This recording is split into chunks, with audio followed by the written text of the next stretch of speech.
Hello, hello, and welcome to Legal Bites. If you're new here, my name is Alita. I'm a lawyer licensed in California and DC, and on this channel, we explain the law one bite at a time. But today, we're not really going to do too much of explaining laws. We are going to talk about some laws, though. But we are going to basically hang out, have a happy new year, and talk about 2021 and 2022. Why not? So I have with me so far, we're probably going to have some more people joining us too. But so far I have with me Kurt from Uncivil Law. Hey, Kurt. Hey, man. How's it going? It's great to be here.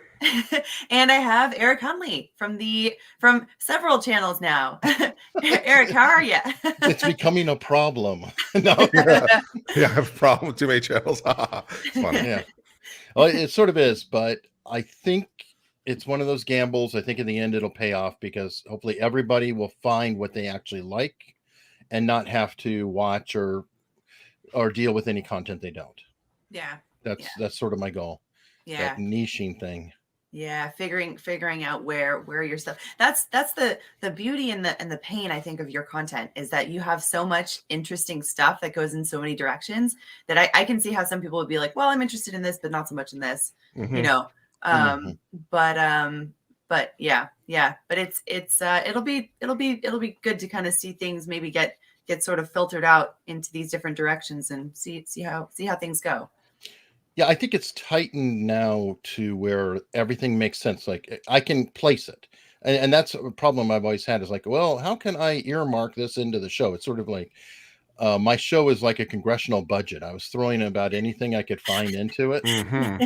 Like, oh, this could be interesting. Oh, well, let me do a reaction video to that song, or that might have been a little crazy. And I spun off with my partner, Mark, America's Untold Stories. And that one, it hit 12,000 in 2 months and change. That's awesome. And I think it's because it's very specific, very clear. People know what that is and they like it. So I'm like, oh, maybe they aren't lying when they say niche down. Yeah, I think so. And I think when I was talking with Nate the lawyer, you know, he was saying that the same thing happened for him. As soon as he sort of niched down, that's where things sort of exploded. And he was saying the same thing happened to Viva, because you know he started with the squirrel videos and all different kinds of videos on his channel. But once he started to really niche down into law and then into some more specifics within that things sort of exploded. Yeah, so. I've had a similar problem, and I haven't really figured out how to resolve it yet because I like to talk kind of like all the law. Yeah. And that might be too much because my channel somewhat bounces around from, you know, doing Supreme Court arguments and deep dive analytical analysis and now some more pop culture stuff. It might be too diverse, but I don't know how to really solve that problem. I guess I could split my channel into multiple things, but I don't know what uncivil law would be if I did that. Like, what would the main channel be at that point? Don't know. So I've just not done anything. So, yeah. Well, my thought pattern on that was I did the show with Mark as a show on my channel. Yeah. So I was like, okay, all I did was say now it's its own channel, but there's no other change besides just separating it. I'm doing the same thing with the legal panels and what was News with Booze. It's just going to all be laid back news now. And that's dropping the booze term because that doesn't fly well on YouTube and things like that. But those all have current events. So I'm like, okay, well, I can explain both of those and they're individual. Then that leaves my channel pretty much with the body language and true crime. And those go well together. I don't have any conflicts. I think my biggest conflicts are somebody would come in from the behavior panel looking at body language and then go watch a legal panel and the politics may not line up with their personal politics, or they are like, what the hell is this? This has nothing to do with reading, you know, body language or studying influence. This is crazy lawyers talking, or News with Booze. It's like too laid back. Again, there's a political aspect to it. So I don't know. Yeah. No, I can definitely understand that. So hopefully this will all, you know, sort of filter out for you. And we have another guest with us. Hello, good morning, and happy New Year. Hey, happy New Year, everybody. Happy after or good afternoon for you, I suppose. For both of you guys, right? Yep. At noontime. So, yes, we are in the right time zone. I'll never get it right. I'm either too far ahead or now too far behind. So no. But yeah, so happy New Year to everybody. And just for everybody watching and maybe listening, so I also decided to start a podcast for these live streams so that in case people are on the go, you maybe can't quite, can't quite spare the full bandwidth for a YouTube video, you can listen to these live streams now. I'll be uploading them to Spotify and Apple Podcasts. I got a request on Instagram also to do Google Podcasts, so I'll look into that as well. So there is. Do them all. I think everyone. Yeah. If I remember, I'll send you a list of everyone you could sign up for. Perfect. Biggest one is Apple. And then I need to get your take on a good RSS feed to save myself time. People still use RSS? They do. For podcasts. And there's actually RSS 2.0. There's a whole movement that ties crypto donations into it. Okay, there you go. Well, that's fun. That's very fun. So people will be able to listen to this now as well as watch it if you'd like. So to make things a little bit easier in the new year, that along with the Clips channel will make things easier for people to sit and watch just a little bit of these live streams at a bit at a time. So that's kind of what we're going for, is making things as easy as possible for you guys. So somebody wrote Laminal Order podcast. No. I will leave that to Nick. That was terrible. So Provolone Loaf wants to know, on a scale of presidential health or Teddy Roosevelt to FDR, how hungover are y'all? Love all your shows and Happy New Year. Teddy Roosevelt had no problem with the drink. I wonder if he was perpetually hungover. I don't know. I feel foggy. Okay. That's where I am. All right. How about you, Nate? Poke? I sleep all night. My kids are the ones who wake up at 11 o'clock. They watch the ball and they go back to sleep. So I sleep through it. I wake up and it's another year. Benjamin Harrison. Okay, well, that's a short-lived stay. That's for sure. Wow. Oh boy. I felt pretty good, actually. I had a little bit of champagne at New Year's, and that was, or at midnight, and that was about it. So I feel pretty dang good. I mean, other than recovering from the coof, but even that, I feel pretty good. I feel basically back to 100%. It's been pretty mild so far. I know people have asked about it. So now, just by way of edification, before you acquired the coof, did you have fully vaccinated, or were you boosted, or what was your status, if you don't mind me asking? Yeah, I was fully vaccinated and boosted. Interesting. And I know not all my followers like that fact, but it is personal true. Choice. I've been resistant to the boost. I don't know that there's enough. The juice is worth the squeeze, but I'm willing to be convinced. Yeah. I mean, to be honest, I mean, people say that the booster is most effective like after a full week of it. And for me, I had it for over a week before traveling and then ultimately getting it. So, but it's apparently, according to the CDC's information, it's 75% effective. So I'm just maybe one in that 25%. 75% effective against what? All variants? I guess. Yeah, I think that sounds really, really bad. I mean, because wasn't Pfizer in the high 90s? Or it is for a month. Well, but it all depends on what you compare it to. Like, for instance, compared to the flu vaccine, it's like flu vaccine is like 50% or 30% or something like that. Oh yeah, well, which flu? Compared it, the flu vaccine, they have to choose which variant they're going with on a year. But it's a guess. And they hope to get it right. It's the best guess, and I think this vaccine is actually probably one of the most effective, allegedly. But compared to all the other ones, it is what it is. So I don't know. I think that all signs on Omicron, other than like the Matt Orfalea video pointing out how they're exaggerating the hell out of it, that's the one people want to get because it is showing major immunity for other variants after getting it. And the symptoms are super, super light. So it's like, it is like getting the cold and then you move on and stop scaring people. Maybe everybody should hope to get Omicron and just if move you had your forward. choice. Because I think last year there was one documented case in the U.S. of someone dying from Omicron. One in the world. Well, there's 1% in Britain.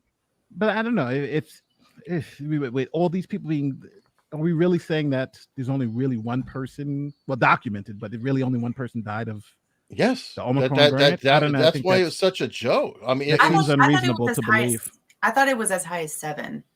Yeah, but that even seems unreasonable. I don't know. Maybe you're right. Maybe documented, but I don't know. It just doesn't seem reasonable with all the people that be. Because I know here, my wife works in the hospitals, and like now the problem is that she does the prenatal stuff, and she works with babies, and there's now not enough beds for the babies, right? They have people who are in there with the variant with the baby, so maybe they're not dying. Well, good question. Are they with Omicron or are they there with Delta? That's first off, because they're not shown checking. To be far worse. They're not checking. There you go. Well, they're not checking. But I'm just assuming it's got to be something. But I think the tests don't come back and say this is Omicron or it just says you have COVID. So, but maybe they should. Maybe they should do the I think some of them at least are sent off for more thorough genetic testing. I couldn't say what percentage of them are, but I mentioned some of them are.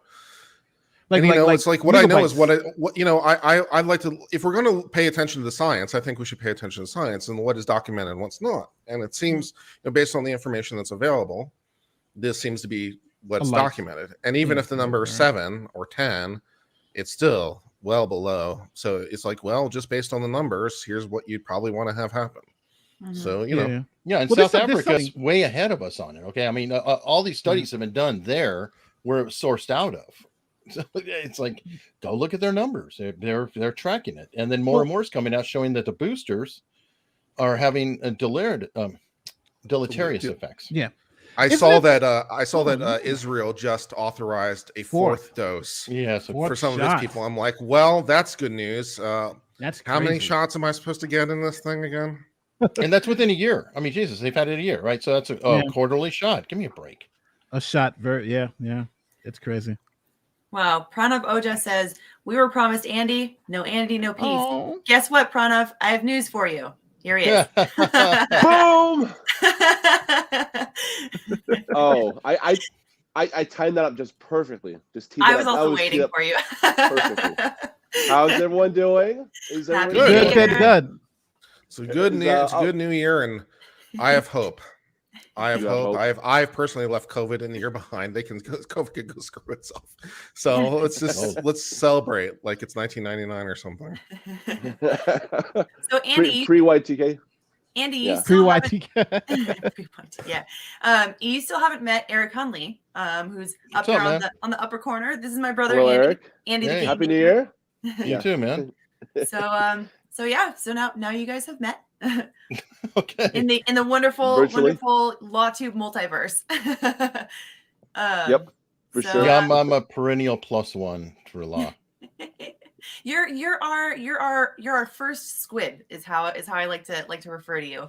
Like if we're all magicians or if we're all wizards in the world of Harry Potter, you're a squib. You're not a lawyer, but you're very close. What a nerdy reference. I don't even know what that is, but fantastic. I don't know. In the Harry Potter world, people that are squibs, they're not muggles, but they don't have magical powers, but they're born in a magical world. Okay, so the ones that they don't have the skills and they know everybody else is around them who does. Okay. So I'm of the skillless minority. Awesome. That's technically me as well. So I mean, I think that puts me in that boat as well. So yeah, exactly. Yep. I won't go as far as this is the point where I pull out my inner Draco and just start talking about blood purity. Is it too early in the morning? Blood purity. Oh no. Whoa. Oh, wow, what was it? Endocrine or something came up yesterday in the adrenochrome. Yeah, that. I'm like, what? I'm sitting here looking it up.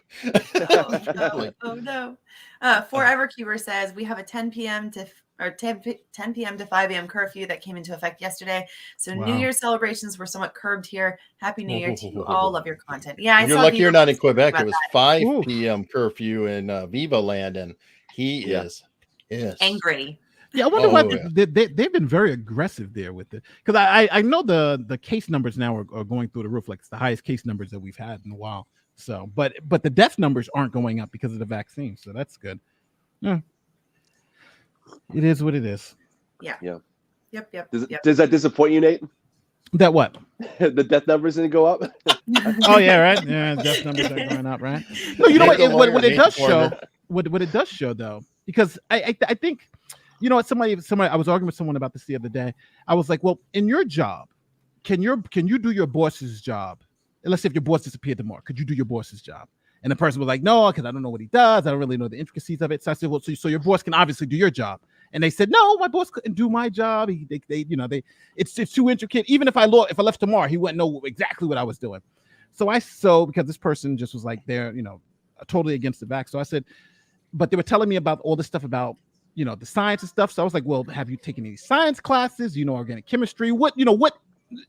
Or can you intelligently talk about this? I was like, and that's kind of what it comes down to. It's like, I understand there's a common parlance about, vaccines and all this. My mom doesn't like taking a vaccine. She's not getting boosted, whatever. But then it's kind of like, even in our regular lives, we don't know, what our bosses do, right? We couldn't do their jobs. So I can't do a virologist's job. I wouldn't even pretend to even know what the virologist really does, right? So I have no choice but to kind of rely on their expertise in this area. And I think that's the dangerous part of this is that now we're questioning those people who have spent a lifetime doing this. Well, in questions on it. But hold on, let me just finish my point. It's my problem is that I understand. It's like I have a lot of this to those people who don't know the law, who comes and says, "Oh, I don't know the law. This." I'm like, well, you're not really understanding these finer points. And then you're saying, well, you know what? You can make whatever decisions you want. But don't tell me you're making a decision based on the science when you're ignorant to the science. Just like when I tell people, you can't tell me you're making a decision based on the law if you're ignorant of the law. You can make a personal decision and an opinion, but opinions are like assholes, right? It's nothing but shit, and who really knows what the truth is or not. But if you want to tell me not, like I have a lot of people saying, Nate, you're double vaxxed and you got boosted, and want to be mad at me, but I'm saying, well, I'm trusting the science. I'm not trusting you. Right, I'm trusting these doctors. My doctor said do it. My doctor said do it. So why would I trust you over my doctor? Right? Why would I trust you telling me not to get boosted, or you getting mad at me being boosted, and my doctor says I should get boosted? Right? But just like my doctor told me I should get a colonoscopy, and someone says I shouldn't do it, I'm not going to trust you. I'm going to trust my doctor. So I think that's where it is. Trust your doctor. Your medical team, your medical professionals. Don't trust Fauci. Don't trust anything. Go to your doctor, ask him what's best for you. And if your doctor says do this, fine. If your doctor says don't do it, then that's between you and your doctor, just like an abortion, just like anything else. That's, I think, the take that you really need, that people need to just figure it out. But go ahead, Eric. I'm sorry. No problem, dude. First off, yes, consult your doctor. Absolutely. Because they personally know you, and that's the way it should be. Automatically. Number two, love your appeal to authority, Nate. I can always count on it. But we have a problem right now where it's selective authority. You're pointing out I'm not a virologist. No, you're right. I'm not. But Dr. Malone is. He actually invented the mRNA vaccine. But we don't like his message because he's a bad doctor. So we're going to suppress that doctor. And this I'm having problems with. Dr. McCullough, Dr. Malone. We have actual experts in the world, and they have viewpoints that are running counter to Anthony Fauci, Saint Fauci, as I like to call him. And guess what? Your analogy falls to shit on that because you're saying only trust a professional. It's like me saying I'm only going to trust a lawyer who is a Democrat, or I'm only going to trust a lawyer that's filling this blank. But both lawyers are professionals, whether they're prosecutor, defense, whatever, they're all professionals. We are in a situation where one side is being absolutely shut down and suppressed and then being told to follow the science. Follow what science?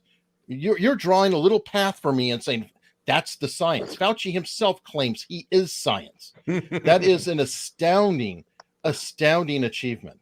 So while I appreciate the professionalism argument, and if this were a normal circumstance, I would say, yeah.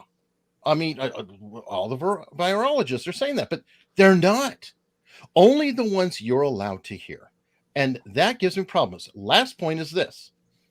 Just because somebody says they don't like this vaccine, which they can't even get in the US because it is off label and they'd have to get rid of the emergency use authorization, is kind of like I go to somebody here on the panel and I say, hey, do you like liver? And they say, no. Well, you must be a vegan because you're not eating that meat. And that drives me up a wall. I have more vaccines than probably any of you, including the freaking plague. Yes, I have a plague vaccine. Andy probably has the same number of vaccines. Okay, and both military. That's right. Andy both military. Yep. Both veterans, including anthrax. But you know what? It's funny. There are some astronomers that don't believe in black holes, right? There are, you know, if the argument here is that we need to have unanimous. No, I'm saying all voices have to be heard. Well, hold on. Let me just respond. If your argument is you have to have unanimity and we have to hear all voices, well, just like with climate change, 98%. You say 98%, you're like, oh my God, the 2% have to hear it. Or if we say even with vaccines, you're true. There are going to be some people who are going to dissent, just like even with the Rittenhouse case, right? There are some lawyers out there who are dissenting opinions, right? You can have people like I can have 5 lawyers like here that says there was not self-defense based on the law, and we'll all say they're totally wrong based on the law as we know it, right? So yes, you will have dissenting opinions, but my whole thing is that we do have to go with, right, the people who have been doing this, right? And if you're right, if the person who created it says it's not working, then guess what? We shouldn't use maybe you shouldn't use it based on his one opinion. But what I'm saying is that I believe that when it comes to just trying to figure out what to do in this particular space, I go with the consensus. I go with what's going on, and I go with the reality of it. And now hold on, the collective. If we're talking about collective consensus, Happy New Year, everyone. Yes. Started out. And now it's funny because there's a difference between a minority opinion and the consensus of the field. So if people want to go with the minority opinion, they're well within their what to do so. But let's not pretend that it is the opinion of science, right?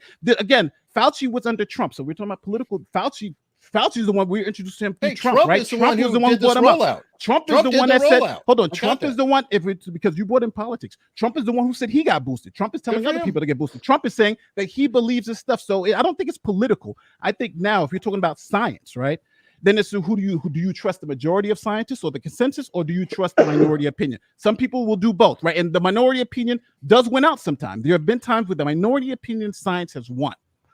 Yeah, but I don't think this is one of those times. I'm saying it's a personal choice. First off, like I think it's great, Alita. If you want to have vaccines and a booster, go with God. Go get it. Congratulations. If somebody doesn't want it, go with God. That's fine too. For me personally, living overseas, it just seemed like the better option.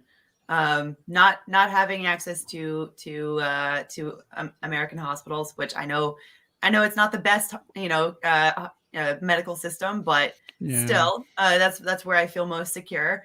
But that and needing to travel internationally to see my family, having a vaccine card makes that a million times easier. Yeah. Those are just some of the reasons that entered my calculus. But for Evercuber, he clarified. He says, "I'm in the same city as Viva. It's 10 p.m. to 5 a.m. for the entire province." Ooh. Oh, so that's still rough.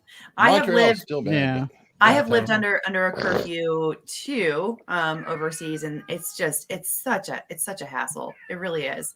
Ellis's vaccine hesitancy used to be a rare segment of the population. Why all of a sudden has it become a thing? Remember smallpox? No thanks to the vaccine.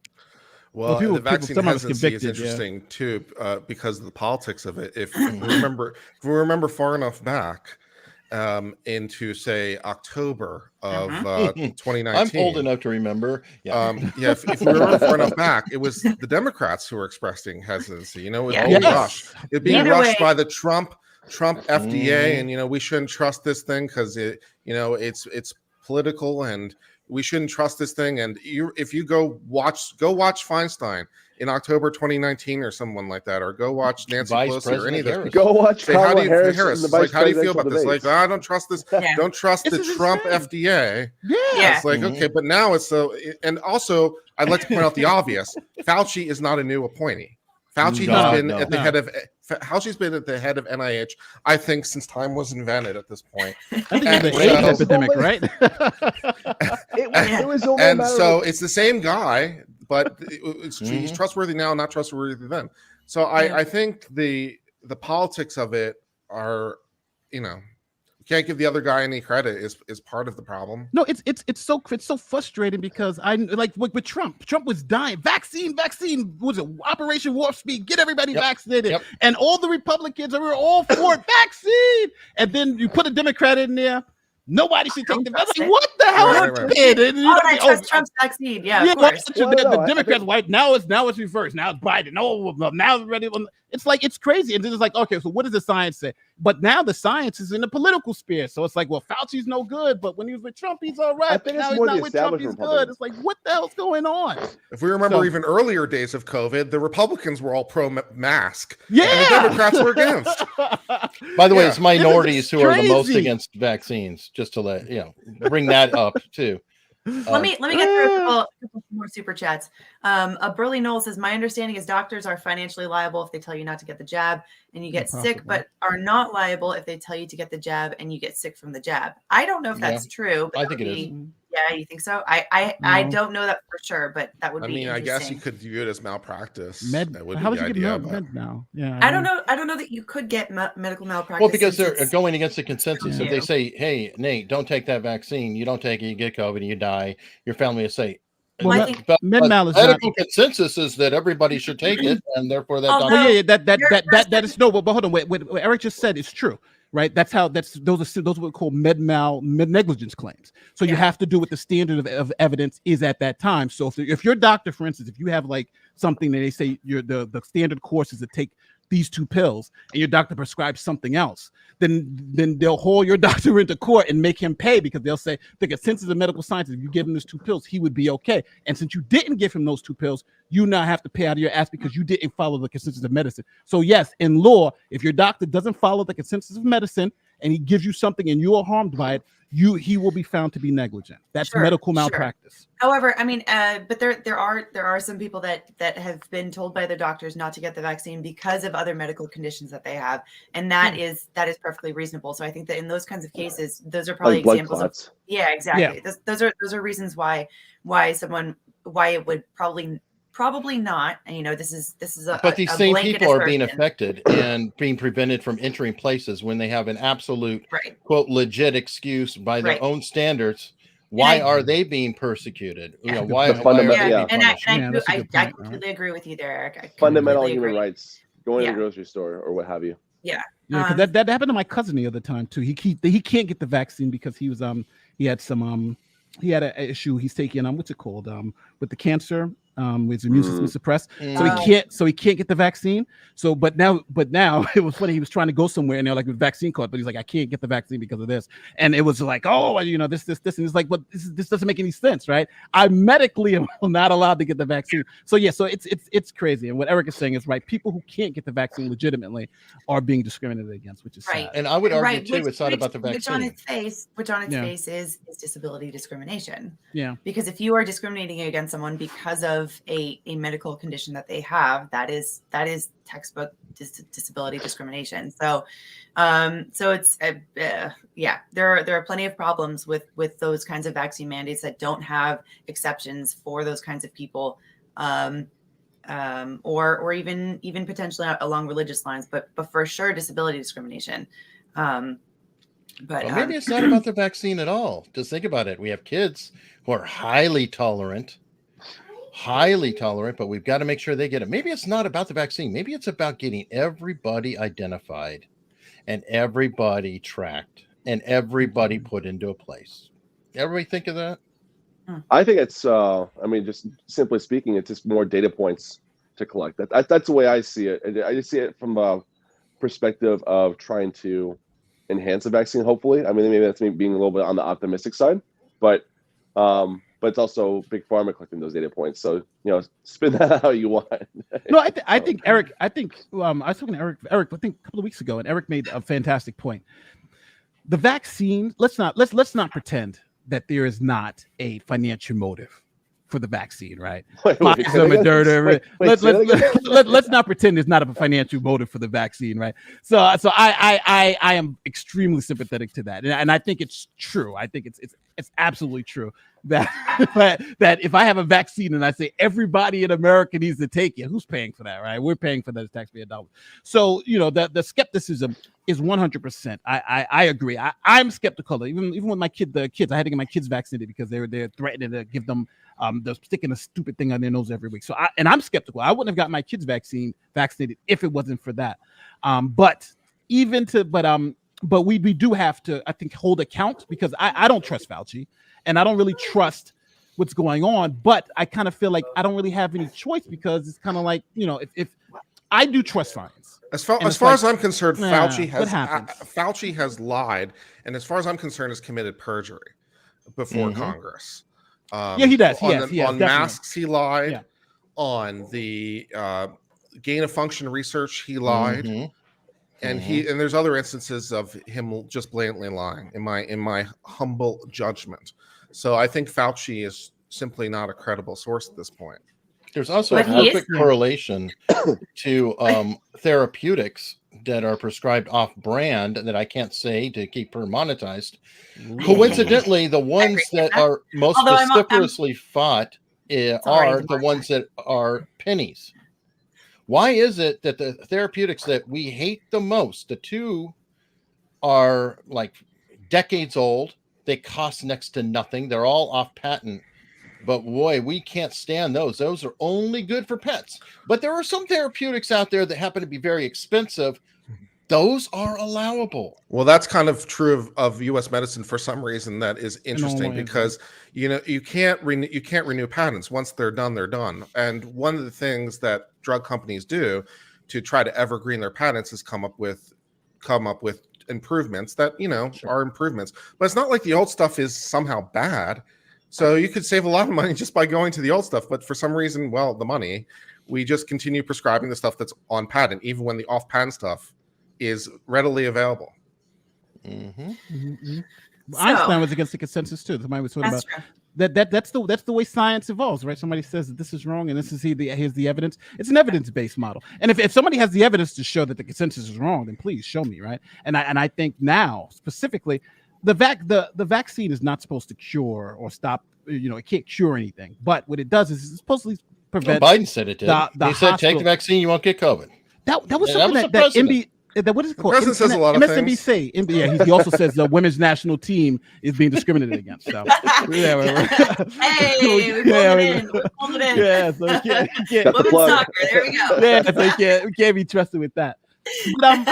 But I think at the end of the day, people, whatever you do, do follow your own heart, do what your doctor says, and understand the things behind it. But make the choice for yourself. Don't let anybody bully you into a choice, either to take it or to not take it. Because there's a lot of people who will be mad that I got my kids vaccinated, and they're gonna say you can't. But that's my choice. But you can't then be angry at me for making my choice. And then when I say if you don't want to take it, I'm happy with your choice, and say, oh well, for me to be, it is what it is. Everybody. I know I tried as best as I could to do all my due diligence, and I thought Pfizer was the best option, and I had to wait a little while for it because it was harder to find in my area. So I think I got vaccinated April or something of last year, even when J&J and like Moderna were available earlier. But I tried to do all my due diligence. I tried to pay attention to a whole bunch of sources, including Fauci for whatever value he might have, which isn't much, but I'll pay attention to anyone who has something to say. And I still think that getting the vaccine was the right decision. The numbers are just, they're strongly suggestive of improved outcomes. You're lowering the odds substantially, like 20-1 or better. And for various health reasons, I thought it was advisable. So I still encourage people to get the vaccine. I think it's a modern miracle. The fact we're able to develop it so fast is truly a thing to behold. That we should marvel at this technological miracle, and we should also be thankful again for Trump and Operation Warp Speed, because what Operation Warp Speed did as a practical matter, people may not really understand the mechanism of it, but what it did as a practical matter is it guaranteed money to the pharmaceuticals for even failed efforts. Yes. So because one of the reasons that drugs, I know they're so broke. God, thank God we're looking after them. Oh my! But no one wants to take a loss. I mean, no business wants to take a loss, right? Yeah. And especially when you're talking about billions and billions of dollars of loss. Yeah. So one of the things that best scam since flood insurance, dude. Come on. Whatever. One of the reasons that medicines take so long to get from approval stage to out to market is because you go through it in segments, and you only produce once you have a fully approved drug. And so what the U.S. government did that was different here, that allowed them to expedite, it says produce it in fully approved numbers at the trial stage, right? Even though we don't know if it's going to work or not. Now, no company is going to do that, because you're asking them to make billions of dollars worth of something that has potentially no value. Right. And so the government says, well, we'll just pay you for it, no matter if it works or not. And they were willing to do that so that these pharmaceuticals would produce the stuff to go to market at trial stage. So basically, as soon as approved therapeutic, you didn't have to do the ramp up. It was already there. So the fact the United States government was willing to do that, and the United States government basically funded the cure. You're welcome, world. Well, that kind of leads into single payer, because a lot of people can use that same argument, say, then why the hell aren't we just doing a single payer system? And all research, why is COVID more important? No, you don't want single payer for research. That's bad plan. Government directed research is bad. It as a general proposition. Here they had a much more specific problem they were trying to solve, and it was much more specifically targeted. But as a general principle, if you ask government scientists to solve a problem, they're not creative. There's no profit incentive. Which that's my problem. I have trouble reconciling both sides of the same question. But one thing, I think it's funny that I'm right of Trump, right? Because Trump is he's telling people to get boosted. I'm like, hey, so I'm even to the right of Trump on this one. Boost me twice, baby. Boosted twice. Well, Pete Hill says, "Happy New Year, gang! Blessings to all." And on that note, should we change the subject a little bit here? Sure. Kurt and I, before we went live, we're starting to talk about some of the laws that have changed that are now going into effect as of January 1st today. So we can go through some of those across the country, and talk about some of those. Are you guys cool. Up for that? Is weed legal in more places? It is legal in more places. As a matter of fact, that is one of the changes. Yes, that is one of them. Yep. Also, Isaac Bowles says, "Is it just me, or does Andy strongly resemble Jake Gyllenhaal?" Oh, look at this. He is Bubble Boy. But Andy, you got to get closer up to the camera, because otherwise, I know we're all too close. It's like, is that good? Is that good? Distracting. There you go. Mr. Gyllenhaal. So let's Kurt looks thrilled by the proposition of me looking like Jake Gyllenhaal. He looks I'm thrilled about everything. He's like, let's get in the new laws. Oh man. And Forever Keeper said Trump was also telling people to take hydroxychloroquine too, wasn't he? I know, it's crazy. Yeah. I was to the left of him on that one. So I don't think it's crazy. It's a Joe Rogan thing. I mean, yeah. How many states is weed legal now? I was trying to look it up exactly, but it depends on how you define legal. But in terms of fully fledged full programs with adult medical use, it's pretty much the West Coast. Montana is the newest add. New York State, DC. Virginia is interesting as being on the list at this point. Maryland, ironically, is not yet for some reason, but basically the West Coast: Washington, Oregon, California, Nevada, Arizona, New Mexico, Colorado, Montana are all fully legal. Illinois, Michigan, New York, Virginia, Connecticut, Massachusetts. Virginia's weird on that one, like you said, though, because it's it can be purchased medical, but it is legal recreational. Yes. And there are different things too, because there's decriminalization and there is legalization. Yes. And have you gone into any of that? Because some people are upset with the legalization, saying all they're doing is putting a tax stamp on it and cracking down on people, versus just being decriminalized people can go it willy-nilly. Well, I think I started that list by saying it depends a little bit how you define the questions because of exactly those issues. Perfect. Yeah. Well, the long and short of it, I think the long and short of it is that you have more than a majority of states at this point that have it legal, medicinally or recreational or decriminalized, or your parlance of choice. Enter in this sentence. But the numbers are interesting because when you look at the acceptance rate by states and you look at the sort of national, you can do a poll on like just national, what do people think? It's interesting because the states sort of track it almost exactly. The populations of the states and it almost is a perfect track. It's like gay marriage. Is it kind of a similar trajectory? It is very similar to gay marriage in a lot of ways. Although the track for pot is a little bit longer in its distribution, but yeah. Still not legal in Texas, so there's that. Which makes me laugh because it's like Austin is the capital of Texas, right? And one would think that it's decriminalized in Austin. They definitely will not arrest you for it in Austin. I was gonna say, why would Joe Rogan go there? That sounds crazy. Yeah, right. The taxes are so much. The taxes are nice. And doesn't Willie Nelson live in Austin too? I mean, he's been a long proponent. Well, yeah. He could probably be it's inevitable. It's inevitable, and I don't know what we're waiting for at this point. I think Congress. That. Well, thanks, Nate. That's helpful. Don't ever hold your breath for Congress. I envision blue laws. Like eventually it'll just be illegal nationally, and then jurisdictions can have blue laws like they do with alcohol. Because there are dry counties. Yeah, like in Kansas. But what are the what's the rationale to even continue to keep it illegal? Like it's the financial motives. I think law enforcement likes it because law enforcement uses that. I mean, how many people get picked up and it's like, okay, it's that roach, and then they get them in and then find other things on them. I mean, it's a perfect gateway arrest tool. Pennsylvania Supreme Court just came down, I believe, with the decision saying that smell alone is no longer probable cause in and of itself, which is also the rule in California, incidentally. I don't know about other states, but I think that's one. I think you're right on the nose. It's like, well, I smell weed is always a good excuse to be able to search a car. How can you prove an officer lied about what they smell? But so and also a good reason for civil asset forfeiture because hey, smell weed. Let me just take your car and all your things and But I'm of the general opinion that things should be legal unless they shouldn't be. There's a default presumption of legality because we're default free. This is good. And for most laws, I don't think it's terribly hard to think of reasons why those laws should exist.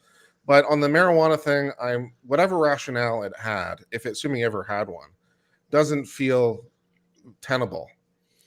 At this point. Can we go into the decriminalized versus legal though? That's why I brought it up earlier. So big brain Kurt could explain it to us. But some people would prefer decriminalized in the aspect of it's just you can do it if you want. It doesn't matter. It's just not relevant. No, I mean personally, I prefer legalized. I have no problem going to my corner store and getting my Marlboro pot cigarettes. That would be the upshot, right? The difference is if it's decriminalized, then people can possess it or whatever, but they don't have any particular license to grow, or there's no enforcement mechanisms. But it's a free for all, and there's no company in the world that's going to start operating on that basis. They want to operate in a legal environment where they can sell it with the tax stamps and all the rest of it, which I'm perfectly comfortable with. But and then you can choose. You can choose whether or not you want to get your Marlboro. And people think, one of the things people sometimes say is like, no one would do that. No one's going to get the Marlboro pot because people can grow it at home. I'm like, they absolutely will. People can grow tomatoes at home. They still go to the store and buy tomatoes. Because it's easier, more convenient, and all the rest of it. What about big cannabis, though? And I'm being facetious, but what about big cannabis? It's a legitimate thing. You had big tobacco cannabis, where you have I have no problem a cabal of industries that are locking down. I have no problem with big cannabis. I'm a capitalist. Let's go. You see, I'm a little bit. Big anything can be scary, though. Yeah, I don't care for it when we get too tiered down to industry, and then now we get government subsidization and corporatization. Capitalism is the small, the smaller businesses that can no longer operate because they don't have the state licensing that they're supposedly going to have. No, that's a fair point. That's what I'm talking about. That's a fair point, and I think goes to the conservative idea about levels of regulations and things like that. Like there probably needs to be rules, but how many rules, and to not squeeze out the little guy is a valid consideration. But still, I'm lazy ass, and I want to be able to go CVS and get my pot cigarettes. Well, this is interesting what Forever Keeper said about Canada. He said, in my province, you need to buy it from a special government store in order for it to be legal. If you buy it from a friend, it's no longer legal. So no, that's the same thing. They want their taxes. That's a tax. They want their tax. They want their tax stamp. It's fine. It's like package stores in Massachusetts. Yeah. It literally is. It's following the exact track. Yes. Same with tobacco. If you go, own or whatever, you can get into trouble.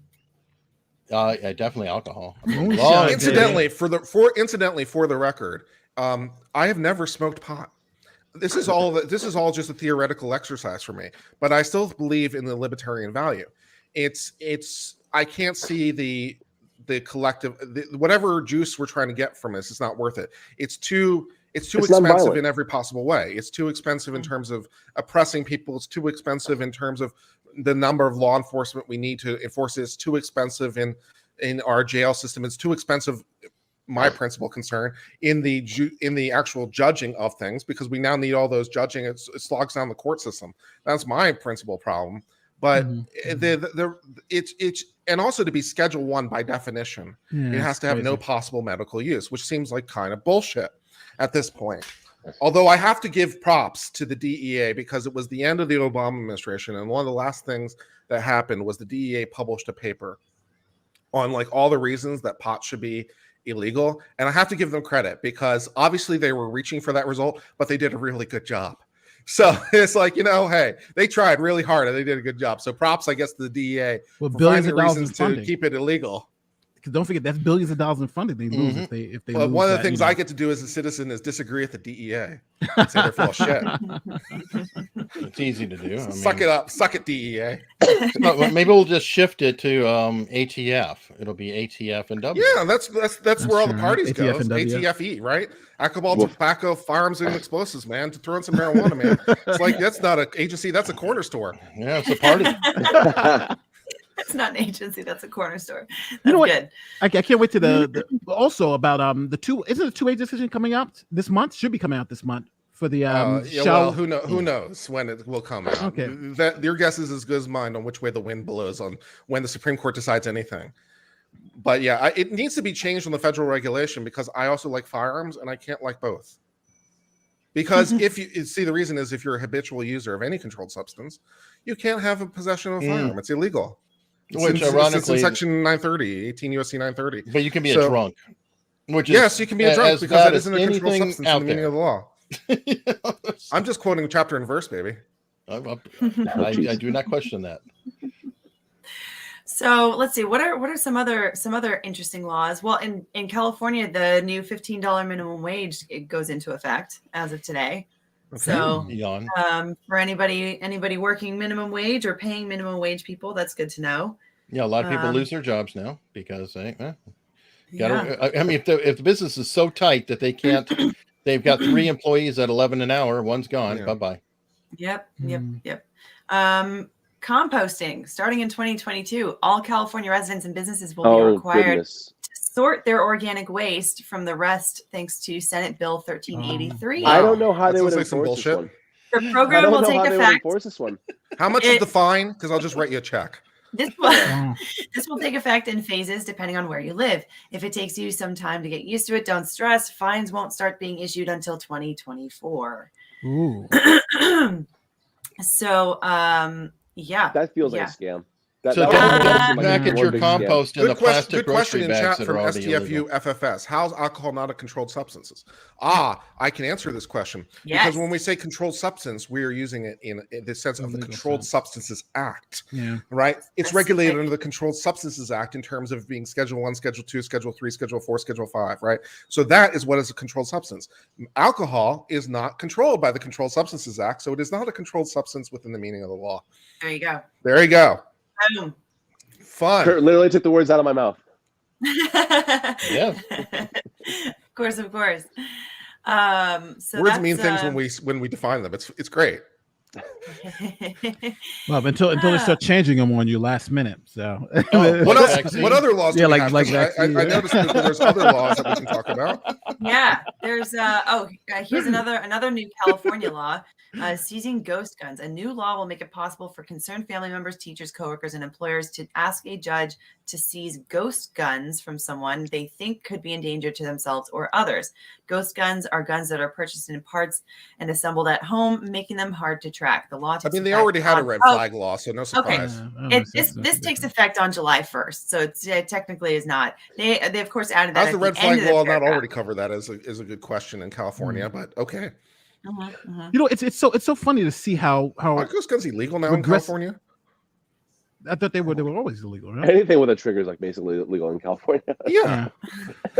You know, it's so wild if you think about it. And let's say here in New York City, right, 8 million people. There's only one gun store in the whole in the city, 8 million people. But then if you go to Mississippi, which has about 10 million people, there's only one abortion clinic. So you know we always talk about the rights, right? It all depends. No, I'm going to open both. Where you at? I'm going to open a one-stop shop for ending life. It's abortion and guns. Oh my goodness! In both places. Both places, yes, that's right. You got a life that needs ending. I got your solutions. Oh my goodness! Libertarian utopia. There you go. And I hear where you're coming from, Nate. It makes certain sense. Like, I get the idea of you want a noise ordinance if you're in New York and you're all bunched in, but it's going to piss somebody off who's rural. Yeah. So yeah. I mean, yeah, that's true. It's true. Let's see another one. Let's see. Oh, so in California they have removed the word alien from the California State Code. Lame. So the word will be replaced with words like non-citizen or immigrant. Governor Gavin Newsom said the word alien has fueled a divisive and hurtful narrative, and this change will allow state laws to better reflect state values. How? No one uses the word alien except like the lawyers. No one uses the word. Who uses the word alien? This reminds me about when in Congress they like bans people do. I'm from Tucson. Illegal alien was used a lot. Yeah, illegal alien. Fair point. I stand corrected. I said some shit. That's fair. You know what's the one word that's actually used inside court that's not used in common parlance is automobile. Like usually in court they'll always say automobile. You'll never hear the word car.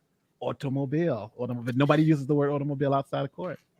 Yeah, well, what do you say if it's a pickup? And I'm not being facetious. The automobile. Even if it's okay. Because they'll describe it more but they call everything an automobile. That's like the military. They say POV, personally owned vehicle, instead of automobile. Yeah. It's a little quandary. Forever Keeper says apparently in Wyoming you cannot ski while intoxicated. No one lives in Wyoming. Stop me. We still got 2 senators, baby. So. They're the only 2 in Wyoming. they meet the population minimum. Liz Cheney, right? No minimum for Senate, baby. That's she's the one. I would love to see someone in Wyoming put that to the test, where they're like, "Come and get me, cop." They're just like sneaking away while intoxicated. Tell some more stupid / sane laws that have gone into effect around the country this day. Let's see. Okay. So this is also, we were talking about to-go cocktails. I guess in California, it's also true. Senate Bill 389 extends pandemic era rules, allowing the sale of takeout alcoholic drinks through 2026. It also makes it possible to keep ordering cocktails, beer, and wine in outdoor dining parklets for the next 5 years. This is probably just going to become I have no objection. How about they just leave it and don't even bother? It's going to become a permanent thing because people are going to be like, wait, what was our problem with this in the first place? Like, what was the issue? Well, famously, New Orleans has drive-through liquor stands. North Carolina. North Carolina. What they do is they put a paper seal on the straw, which somehow counts as it now being a closed container. Don't they have that in Texas? They do not in Texas, no. You sure about that? I'm not sure. Because maybe when you lived in Texas, you were breaking the law. No. Oh, I thought the whole drive-through daiquiri thing was kind of silly personally, but they have actually when I was over at Fort Hood, they actually I'm not sure if this is still a thing today, but they had drive-through daiquiri places. I do remember that. It's almost exactly as Kurt is describing them right now, where they would just basically cover it up what's a piece of paper or whatever it was. I don't know. I never did it. My wife had a friend who was who's no. I don't know if Virginia laws changed in the meantime. It might have, but when I was studying for the bar, in Virginia, one of the things I realized is that there's actually no law against passengers drinking in the car. And so technically, it's technically legal for passengers to have alcohol in a moving vehicle, or it was in Virginia. I was like, that's always hilarious. Is there an open container law though? Because how would that reconcile if you say no open containers in a vehicle? How it reconciles is that you shut the fuck up. Yeah, shut the fuck up. That's how it reconciles. All right. Which is hard Not to do. You. I'm quoting the Pop Brothers. You got that right? Yeah, I was gonna say that's hard. It's hard to tell. It's hard to tell a drunk passenger that sometimes. Well, yeah. Drink more until they pass out. Well, it actually could serve well for Uber. I mean, I did ask somebody, and the stats have gone down. Oh, it was Grueller. When I had Grueller on, I was saying, have DUIs gone down since Uber's coming to prominence? He said, yeah, it is definitely declining over time. Also, STFU FFS says that in El Cajon, they used to have a drive-through liquor/guns. Perfect. Interesting. Can I get both used the same to? I mean, ATF, how long ago was that? Yes. Yeah, that's right. Get cigarettes in there and call it a day. I need a daiquiri and a PPQ to go. Oh man, that's Walter, by the way. Mm-hmm. I'm thinking of the Hunter S. Thompson store. Yeah, there you go. Let's see here. Trimmed training for barbers in California, and Senate Bill 803 cuts down how much training is required of barbers and cosmetologists to 1,000 hours. Previously, 1,600 was required for cosmetologists and 1,500 was required for barbers. Advocates say it'll cut down on debt and let trainees in the industry get to work faster. Now, this is interesting because some states use these as somewhat technical distinctions. For example, barber sometimes means someone who's authorized to do shaving with a straight razor. So it depends what we mean exactly by barber. So, yeah. But still, 1,000 hours is a lot. I will say, yes. I have been going to the same hairstylist since high school. Every time I come home back to California, I'm getting my hair did here. I'm never trusting anyone else with it because I have made too many mistakes with my own hair. And she has saved me a number of times. So with COVID and whatnot, I haven't been able to coordinate it this time so far. Let's see, maybe right before I leave again, I'll be able to, but, yeah, but she was telling me. I'm sorry, I interrupted you. I'm so sorry. That was my bad. Okay, I'm just putting myself on mute for a while. No, you're fine. No, she was telling me that it actually is insane what the training is for hairstylists in California, that just the certifications that you have to have and keep up on just to be able to cut and color somebody's hair in the state of California, that like the thought of moving and going someplace else and having to restart everything all over again, because you can't, none of that is transferable, of course, even if you've been skilled for however many years or decades or what have you. It's absolutely atrocious. I find this law change very peculiar. You know why? Because I heard like the requirements to become a barber or a hairstylist like come up repeatedly, going back like 18 months ago when all the George Floyd stuff took place.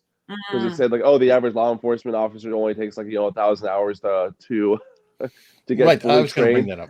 Yeah, and then it's all of a sudden like these barbers like, hey, yeah, that's right. These laws are way too ridiculous. You need to change them so we can get back to work sooner or move along quicker. It's just sort of like what? It's just like they did the opposite. It seems like, rather than the training hours. I just looked this up for a second. What is more important? Getting your hair cut or a commercial driver's license to drive a truck? Ooh, commercial driver's license. It takes 160 hours, according to what I just looked up, to get a CDL. So you're hauling merchandise, everything down the road and potentially threatening other people. But you need 1,000, and this is the improvement to cut hair? Are you freaking high? Yeah. Yeah, in California, quite possibly, yeah. But you know what, though? I knew a barber. And he made a hell of an argument one time of why they should be licensed. He was like, when you go to get married, right? You go to a stylist. When you go, matter of fact, every important thing that you do in your life, right? You go to a stylist, right? Just imagine, Alita, you go to a hairstylist and you come out bald, right? We made a mistake. We weren't trained well enough, right? That would be hell for you, right? So there is an importance to barbers, but 1,000 hours, I agree with Eric. I have heard they're not licensed in Virginia. I don't see the importance of a barber. What's your issue, buddy? I beg to defer. It's like you have a number 2 and you go to town, buddy. Yeah, no, that's a fair point, and we are also, talking about hygiene. There are certain hygiene standards and whatnot that are required in these places, and so people have to have certain training. But I still think that 1,000 hours is a lot. It's a lot. I mean, it's 40 hours in a normal work week times how many weeks? That's a half year. Yeah, because there's 2,040 hours in a work year. In a work 40 times. Yeah, it's 40 times. Sure thing, nerd. has a good point. Licensure is a tool of the authoritarians. It could also just be a way of controlling an industry. Well, there's a lot of licenses that don't, at least in my mind, make sense, like for florists and all kinds of weird positions that sometimes require licenses. But that's another topic for another time, maybe. It's just all that stuff is a scam. It's just a scam for some people to prop up a business and make some money off of that, and it's just sort of like to freeze others out. I mean, it's a way to close the door behind you. Hey, I got my license, and boom, boom, boom. And meanwhile, by the way, who does this affect most? Communities who don't have the money, of color, especially of color, because I mean, hairstyling I know is a very serious thing, especially in the Black community, where they will go in at 4 a.m. and work on hair for like 3 or 4 hours. Some of these people in my area here, and look, it's a cultural thing. I'm not going, but those braids, really psycho crazy. It takes hours. Eric is right. My wife, her braids take about 4 or 5 hours to do. She sits there for about 4 or 5 hours to get her braids done. And how long do those last typically? They last about 2 months. Oh, wow. So you don't have to do your hair every day for 2 months, but yeah, it takes like 5-6 hours for me. But it's dedication. I mean, people go in at 3 or 4 in the morning and to get this done before work or whatever. And half the people who do it are not licensed, by the way. That's true. It's out of somebody's house, a cousin, aunt, nephew. What? And that's my issue. All these licenses are just a way to harass a lot of people who may be perfectly qualified on their own to say, no, you don't have a license. You can't do it. It reminds me also of in New York City, the people that were selling out of like food carts because that was their way of trying to survive the pandemic. And then the city came down hard on them and started issuing them tickets and taking away their food carts and whatnot. And it was like, who are the people that you are affecting? These are not like those food cart licenses are outrageous, because the most expensive one was for one of the exits at Central Park went for like $250,000 or something to be able to get that license. Yeah, it's tough. Well, the scam is, and everybody should understand what's going on. The reason why they do this is because the state wants you to pay money just to give, for these ridiculous licenses that nobody really even probably needs. It's a way to get money. It's like our law license. Unfortunately, you got to pay $500 every 2 years for what, right? Oh, for the privilege of taking CLE, which I also have to every pay year. for. The privilege of taking. Oh, you guys got to pay every year? That's ridiculous. Yeah, I pay $250 every year. Yeah, it's fucking ridiculous. DC is something like $400, and then California is something like $600. But it's $400 every year for DC.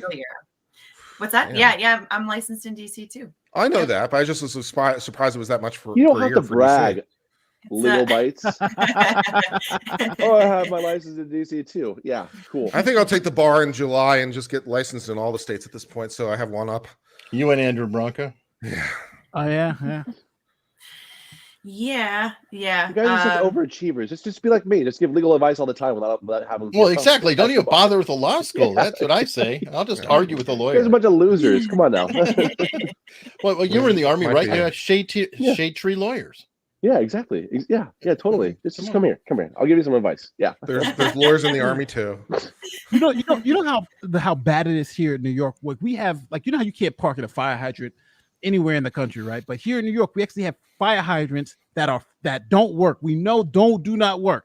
And the city, instead of removing them, keeps them there. So if people park, they get tickets. If they don't work, just go out one night and remove it. That'd be hilarious. No, you can't. Of course, you can't remove it. That's illegal. You got to leave it. Oh, you don't say. And And for holidays, what the city does is that we have alternate side of the street parking, so we got to move our cars from side to side of the street. And if you leave it, there's a $45 ticket. So what New York says is that on holidays, like Christmas Eve, if they have the regulations where if you park, that's one of the biggest days for tickets in New York City, because everybody thinks New Year's Eve and Christmas Eve are holidays, which are city, state, and federal holidays, right? Well, city and state holidays. And people park wherever they want, and they go out there and give tickets, even though they're not picking up trash, they're not cleaning the streets. Merry Christmas! It's the season of giving. Yeah, there you go. The city wants their present too, Nate. Yeah, it's unbelievable. And then you got to listen to them give $100. Yeah, and then they give people $100 to go get boosted. So it's like, take my money. Well, Corolla talked about California and their parking meters, how they have the weight sensors down beneath, so they can't fix potholes, but they can put weight sensors for the parking meters, so if you drive away, any change goes off. Yep. Gotta love it. Of course, because that's the revenue source. So why would I'm they still not mad about being prioritize? ticketed in California? It cost $600. I'm still pissed about it. Yeah. Damn. Jesus, dude. Rock what and were Roll you doing? Tyrannosaur says new law in Illinois. It is illegal to advertise a kid's meal that comes with soda. Only water, juice, and 1% milk are allowed. Bloomberg moved. That's the dream. Yeah, that's the dream. Think about how bad it was here, where they were talking about you can't even buy a 16-ounce soda. Like that's how, like we talking about people, people in Texas and Virginia, all you people around the country, you guys think you guys are living in, terrorism. This is like crazy here in New York, right? They really, it's the regulations here are so insane that but it's one of those things where you just have to live with it, right? We like right now I can't take my kids to go to a restaurant and stuff like that. Now you guys keep voting them in. You know what? You keep voting the people in who do it. They keep voting them in. Yep. No matter what, no matter how bad it gets. You win. You own it. Have a nice day.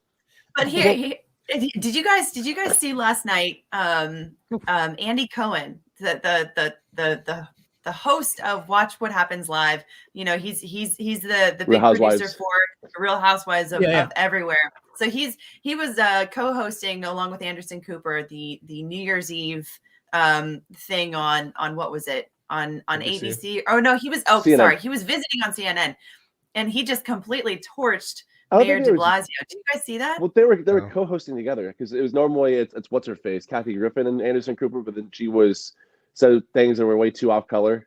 Big surprise. That's the Trump thing. They fired her after the Trump thing, and they brought in Andy Cohen. Let me share it. I haven't seen. So hopefully this one will be. To show his rants. The Comrade de Blasio is the worst. So I'm happy he's going. Yep. And you know who's our new mayor, right? We hired a former cop. Yeah, former cop. He's probably pretty good. Okay, let's see here. Well, he's already said about all these regulations. It's not about, we're not penalizing people. We're going to try to see if we can convince them, which should have always been the plan. But de Blasio, he just wants our money. Let's see. So let's see what Andy Cohen has to say. You need to unmute it. Yeah. Okay. Yeah. All right. Let's see here. Wow. Hey.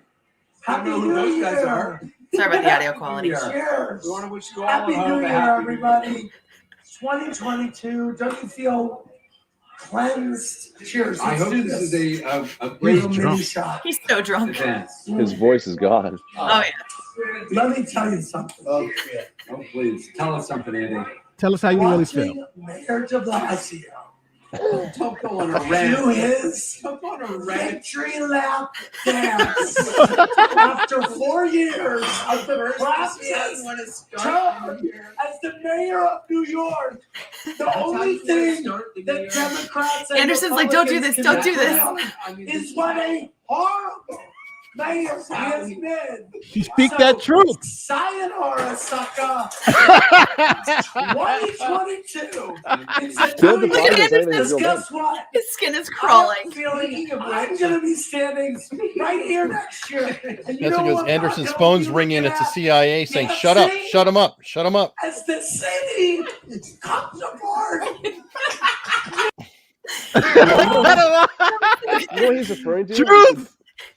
You see what happens when you start speaking truth on TV? They say, "Cut him off! Cut that man off! He's speaking the truth." Yep. I don't know what he's talking about, though, right? Stuff. What? You're drowning out. Sorry. Can you hear me? Yeah. Sorry. No. But do you know what he was referring to with all the dancing stuff? No.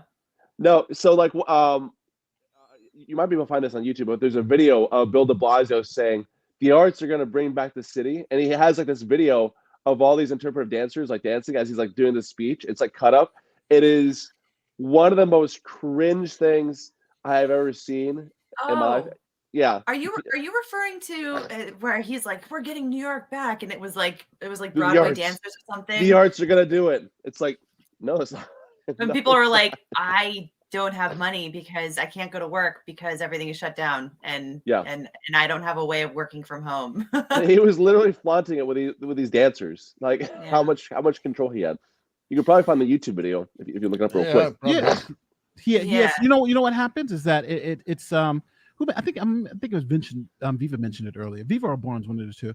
But they were like, you know what, the one thing, and I even hate saying this. I can't believe I'm going to say this, but in this liberal city, the fear of COVID it was like almost a power grab, allowed them to take so much power and just say, you know, that's the understatement. And force us to do almost whatever we like literally whatever we want. And then when people just push back a little bit, like right now, think about it. In New York City, you can't work at all unless you get the shot.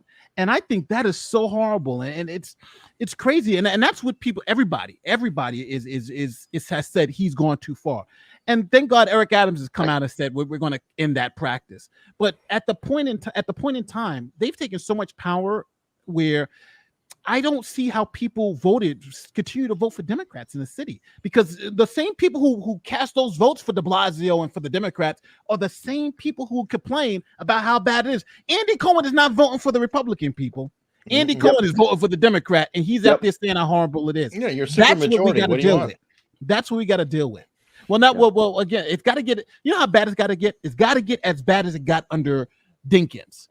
For someone like Giuliani to come in and say, let's do some common sense crap, right? It's got to be as bad. And then you got de Blasio. Think about it. We had 12 or 15, or no, actually 20 years of Republican rule in New York City before de Blasio. And de Blasio just showed us how crazy it is when you have that, like you're saying, that super control, super majority, because they've taken all this power and all this stuff and suppressed us so much that even someone as liberal as Andy Cohen, think about how liberal Andy Cohen is saying how crazy it is here in New York City.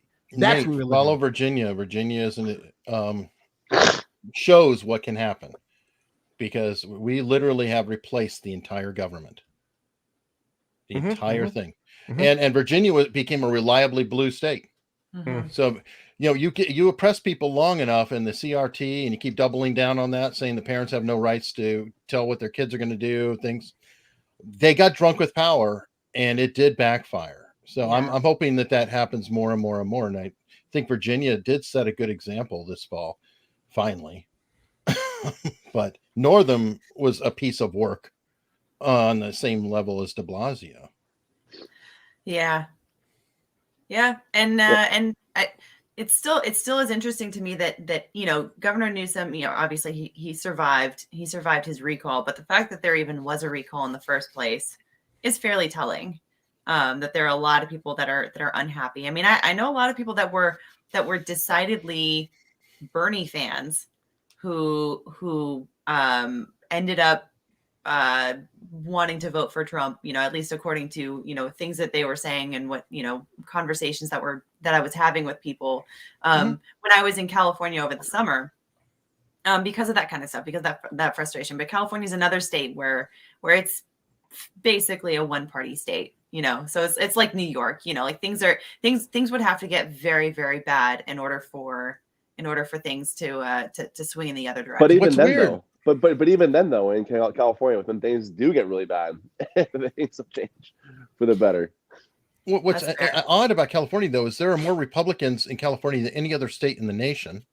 If you look at an actual county map of California, it's red with these blue dots, and those blue dots have all the population. So it's really a screwed up scenario, I feel, where you have, you know, almost the founder's nightmare of very small areas dictating everything for everybody. And they're dictating things for, say, rural, because rural tends to lean a little bit more right, and they understand, hey, we have certain water issues, things like that.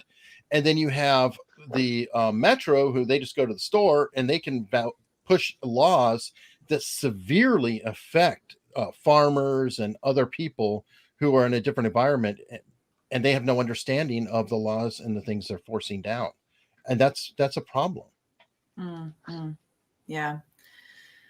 Well, what other laws do we have? There's some new laws. I'd like to hear where there's fewer laws. Oh, that would be interesting. As long as you have legislatures getting paid to write laws, they're going to continue to work, right? Well, here's one. Here's one that's interesting. Some people probably maybe won't like this. Maybe people that are a bit more libertarian might. Assisted death changes. Starting January 1st, terminally ill patients won't have to wait as long to request fatal drugs. The waiting period between the two required requests will drop from 15 days to 48 hours. That's quite a substantial difference. A pretty big shift. Yeah. 48 hours. Not 100% sure about that one. I worry about that a little bit. I mean, it's like I do believe in the right to die. I get all that, but I also can see where I think there's some Scandinavian countries where, you know, family members can help determine a little bit, and it just worries me that things may go farther. You know, like maybe grandma's been here a while. Grandma's tired. We've got some property. We need to settle some of this out, and grandma, it's time. Which the requirements, though, at least in California, last I checked, it does require that you have capacity. So you cannot be somebody under a conservatorship and request these drugs. Like you can't be somebody who has dementia, who has, you know, a certain level of Alzheimer's, because that is one of the criteria that you have to meet in order to fall under this law. So that's one thing that I think would sort of help protect people from being taken advantage of by this law. But I completely understand your concern, and especially in a year following the whole Britney Spears thing, you know, how she was under a conservatorship for a very long time. You know, it's easy to see now, or I suppose it's much easier to see now how people can be taken advantage of by this system. So yeah. And also suicide. They've done some studies of people who have jumped off bridges and survived. And those are really kind of scary because a lot of the people, it's like this weird impulsivity where they didn't really feel necessarily suicidal or whatever at any point, but for whatever reason, they just got a bug up their butt or something, and they just did it. And it's quite startling.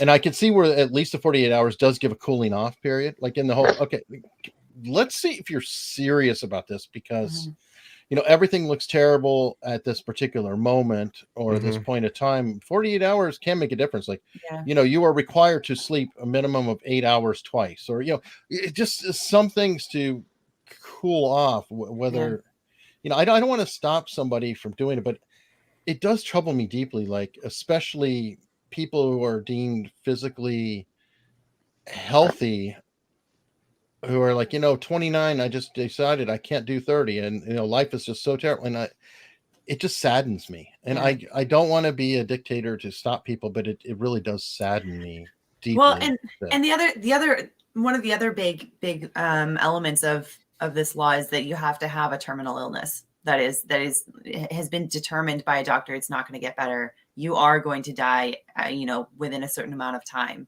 For now, is well, sure, and medical, you know, advancements can be made to change those things. Just like our definition of viability, right, is different than it was 50 years ago. But that is one of the requirements. So if somebody, all I know is I'm adding the euthanasia to my all service store. It's guns, abortion, euthanasia. What are you gonna have, sliding scale rates or what? Yeah, and we'll even have a funeral home there, so we can help you, you know, with the all those options. So it'll be one stop. Yeah, no, we got it all covered. So what if you have somebody pregnant with euthanasia? Can that count as a twofer? Buy one, get one. Yeah, kind of. Yeah, add the gun to it next, right? Oh, well, yeah. I mean, if we're gonna go dark, let's dark. If the death drug time law was whipped by Kamala, I don't think so. Well, I think she was a senator. She was a senator at the time that was put into law, but she was a senator in Congress. So I don't think she had anything to do with that. Correct me if I'm wrong, but I think that's the case. So matter of fact, since I totally forgot just until you said that. We're actually 1 year into the Biden administration, and I'm just thinking I can't name one thing that they did that was my God, we have 3 more years of this. Great, right? like I can't name one thing. I'm like thinking, is there anything that this guy's done good in this past year? Oh, good? Like, no, I was going to say, I can think of a lot of things he's done. Afghanistan. And here's one thing that's good, Nate. He helped to give you material for your women's soccer videos. That's true. That was good. That was good. I can say another thing he's done that's good. He's breathing, and he's still the president because it'll only get worse. So anybody who's saying get rid of him, impeach him, whatever, it's like, no, look who's there before you determine that this guy's got to go. Let's wait till the next election and just shove him down the road. Bye, Jimmy Carter Part 2. Go. We don't like you. What's funny is apparently there's a lot of infighting going on between the Biden camp and the Harris camp. They just can't get along at all. And I mean, what is it, K Crew or K? Oh God, there's like this cultish hive, K Hive, on Twitter and whatever. Matt Orfala suffers them all the time, but yeah, they're very dedicated fans of the illustrious vice president who go after anybody and everything. I just wonder how much Adderall they're going to continue to give him over the next 3 years. You know what Adderall does, though, right? When you use it, I'm not familiar. No. It loosens your bowels. Hence, yeah. Oh no, because of that story with the Pope. Yes.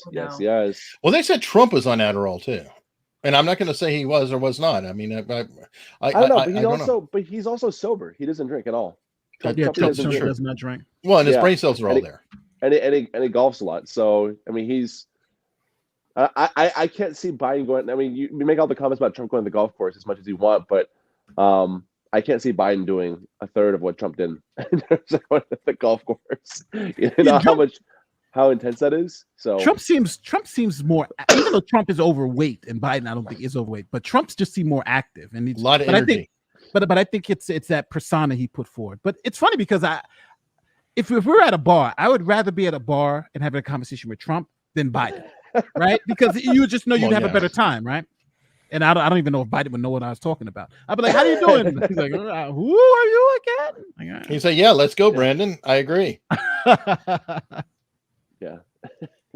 Oh man. But yeah, maybe somebody in the chat can name one thing, but I can't really name one thing. It's crazy. No, it's Jill and Kamala, from what I understand, though. Jill Biden does not like the Kamala camp at all. Yeah, I don't know. So you're suggesting Joe Biden is kind of like what Woodrow Wilson's wife did after he got his stroke in office? Probably. Oh, maybe. Oh, I know. I wouldn't be surprised. Everybody pull out Dave. Remember the movie Dave with Kevin Kline? Yeah, it was a good one. That's maybe we can get a body double. Anything but change in leadership from the VP up. Okay, just keep Joe there. I don't care if you put him on a dolly and roll him around. I'm okay with that. Give him the Hannibal Lecter hockey mask and. I'm hoping the inflation thing turns around now too, because this inflation stuff is like insane. Like going to the supermarket now is like, I'm like scared every time. Like, my God, this thing has even gone up. Like every week, it's like everything is, the prices are going up. It's like, it's insane. My favorite is how politicians seem to be blaming the corporations for that. They're like, they're greedy. They want their profits. Mm-hmm. They want their corporate profits on mate, but it's like, okay, but also the dollar's just worth less right now. Presumably they wanted that before, right? Right. If you're saying the corporations are greedy, they just want their pound of flesh, right? That's not a new thing, right? They presumably wanted that yesterday. So it can't be that reason that inflation is occurring, because it would, this is one of my, one of the things that I sort of remember about like minimum wage arguments. So someone will say, okay, if we raise the minimum wage to $15 an hour, McDonald's would have, and these numbers are obviously fictional for the purposes of this exercise, McDonald's would have to charge 12 cents more for a Big Mac per Big Mac in order to do that. So it's no big deal. And so my argument is, okay, did McDonald's forget how to be greedy? Because if they could charge 12 cents more with no change in their business, why wouldn't they charge 12 cents more? Right? Mm-hmm. If increasing prices wouldn't decrease demand, it wouldn't decrease sales. So it's just a net win. Why isn't it 12 cents higher? So you can't just say, oh, they can increase it 12 cents because it's going to cause a problem. If it wouldn't cause a problem, it would have already happened. So that's one of the things I think about sometimes. Yeah, that's actually a good point. Yeah, I'm trying to figure. I'm thinking about this because if right now, like we just came back from Atlantic City, every restaurant we went to had signs on the door saying hiring. Right, every place we go now, and I don't know if you people in the chat or even people in the room, every place you go to in the States, every restaurant or wherever, there's we're hiring. There's more jobs out there than people who want jobs, and I think that's the biggest problem that the Biden administration has to deal with is because people are still getting this money from the government, from all these different things. Like for instance, they were paying. I have a friend that's getting like almost $1,500 for the child earned tax credit thing. God, okay, it's a horrible misnaming. That's like the child care credit. It's like no, credit means you put something in and you're getting something back out. No, they're getting a check. I know, but that's my point. That's what credit traditionally means. Not oh, you have an extra kid, so we're just going to throw money at you because it's become a redistribution tool, and that drives me insane. Yeah, well, just to be clear. I would like some money, Papa Eric, please give me money. I'll only give it to you in worthless crypto. Oh, okay, good. We got I want all your DJ dough. But think about this though. People. Why aren't people wanting to work? Like, why aren't people going to work? Because it's bullshit. It can't have anything to do with the government giving more money than unemployment. It has nothing to do. I was reliably told that by the Democrats at the time. Because again, going back into my memory, I seem to recall at the time that the stimulus was going through and it was going to be $400 more than unemployment. Maybe it's my deluded mind, but I seem to remember the Republicans saying, hey, if you do that, it might provide a disincentive on work. And the Democrats saying, it won't be a disincentive. What are you talking about? And then fast forward like a year later, it's like, yeah, saw that one coming. In the past like 3 quarters, they missed every single jobs report or the like every single mark. Like they the number of jobs that they've created, it's been like horrible. Well, nobody wants to work the jobs that are already out there right now. If you want a job right now, you just go out there and find a job tomorrow. There's like people are dying for jobs. Employers are dying for employees, but nobody wants to work. And I think it's because they have these government subsidies coming in and you can live off of this. Like food stamps is an all-time high. The child care tax credit thing is not credit, but they put money in your account. It's an all-time high. So what are you going to do? People don't, I wouldn't work if I was getting that money. I wouldn't need to.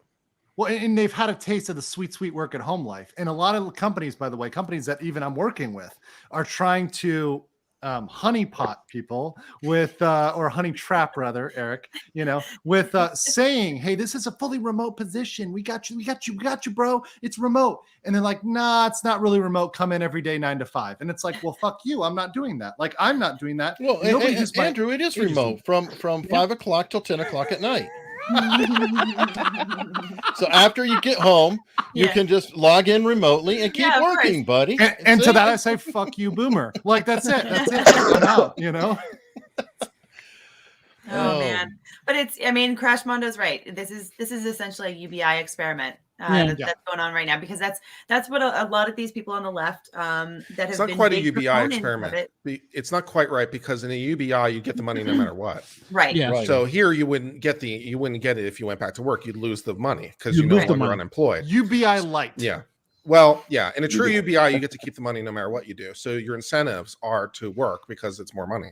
Speaking of UBI, where's Andrew Yang gone? He seems to have completely disappeared. No, he lost the New York election. He lost the New York election. Yeah. You mean his cringe video, his cringe ad didn't work? Him skateboarding and awkwardly kissing his wife. UBI and I say this carefully, UBI as a complete replacement for all government entitlements is an interesting idea. Because it would, just by doing that alone, you would save money because you simplify. Instead of having however many agencies implementing how many programs with how much bureaucracy and trying to make sure people are qualified and trying to monitor the whole thing and all this stuff, right? So you could get rid of just doing that, you'd instantly save money because now it's the write a check program. Write a check is easy. It's one of the things government's good at is write the check program. So you gain efficiencies and things in terms of. So I think UBI as a complete replacement is actually a really interesting idea. But but you're really talking about, let's just be clear, it's redistribution of wealth, right? Because UBI, if you really just wanted, you just cut taxes, right? Just don't pay it. But what they want to say is we want people who can afford to pay it, and we redistribute. No, but everybody gets the same amount. Everyone gets a check. Everybody gets the same check. Everyone gets a check. So you get 12 grand a year or whatever it is, whether you make 500,000 a year or you make 20 a year. It doesn't matter. It's just that's your money. And yeah, but that money's got to come from somewhere. That's what I'm saying. Which is why I said as a complete replacement for money plans. printers. I know where the money came from. The plans I just eliminated in that sentence. Okay. It's a lot like the fair tax. It's money printer go burr, because they're not getting this money from anybody. I mean, look, the sources don't match up. The numbers have never matched up. The money was already funny money, period.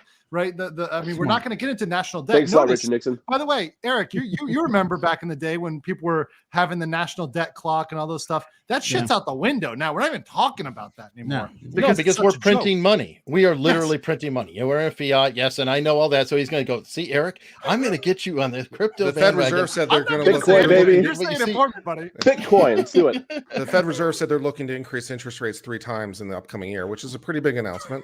That's because of the inflation. Well, they have to, because they went all the way to zero for God. I mean, yeah, the money's too cheap. Have you guys tried negative interest rates? That's cool. They thought about it. They thought about it. They thought about that. Yeah, that's terrifying. You can't do that with the negative for a while. Bring on. Well, look who Biden puts up for the controller of the currency before they finally got pushed. The Marxist? Yes, no, literally educated in Moscow. Yes, no, full-blown communist, born and raised, trained there. Yes, that's who he put up. So not even a joke. Yeah. Not just me saying. Not even a joke. That's like true. You cannot make this shit up. I'm not kidding. Yeah. So, oh God. Damn. The real thing you want to see from the Fed that will get the nightmare fuel from everyone is if they ever say the words quantitative tightening. If they ever say those words. What's the difference between quantitative tightening and easing? Exactly, they're exactly reverse.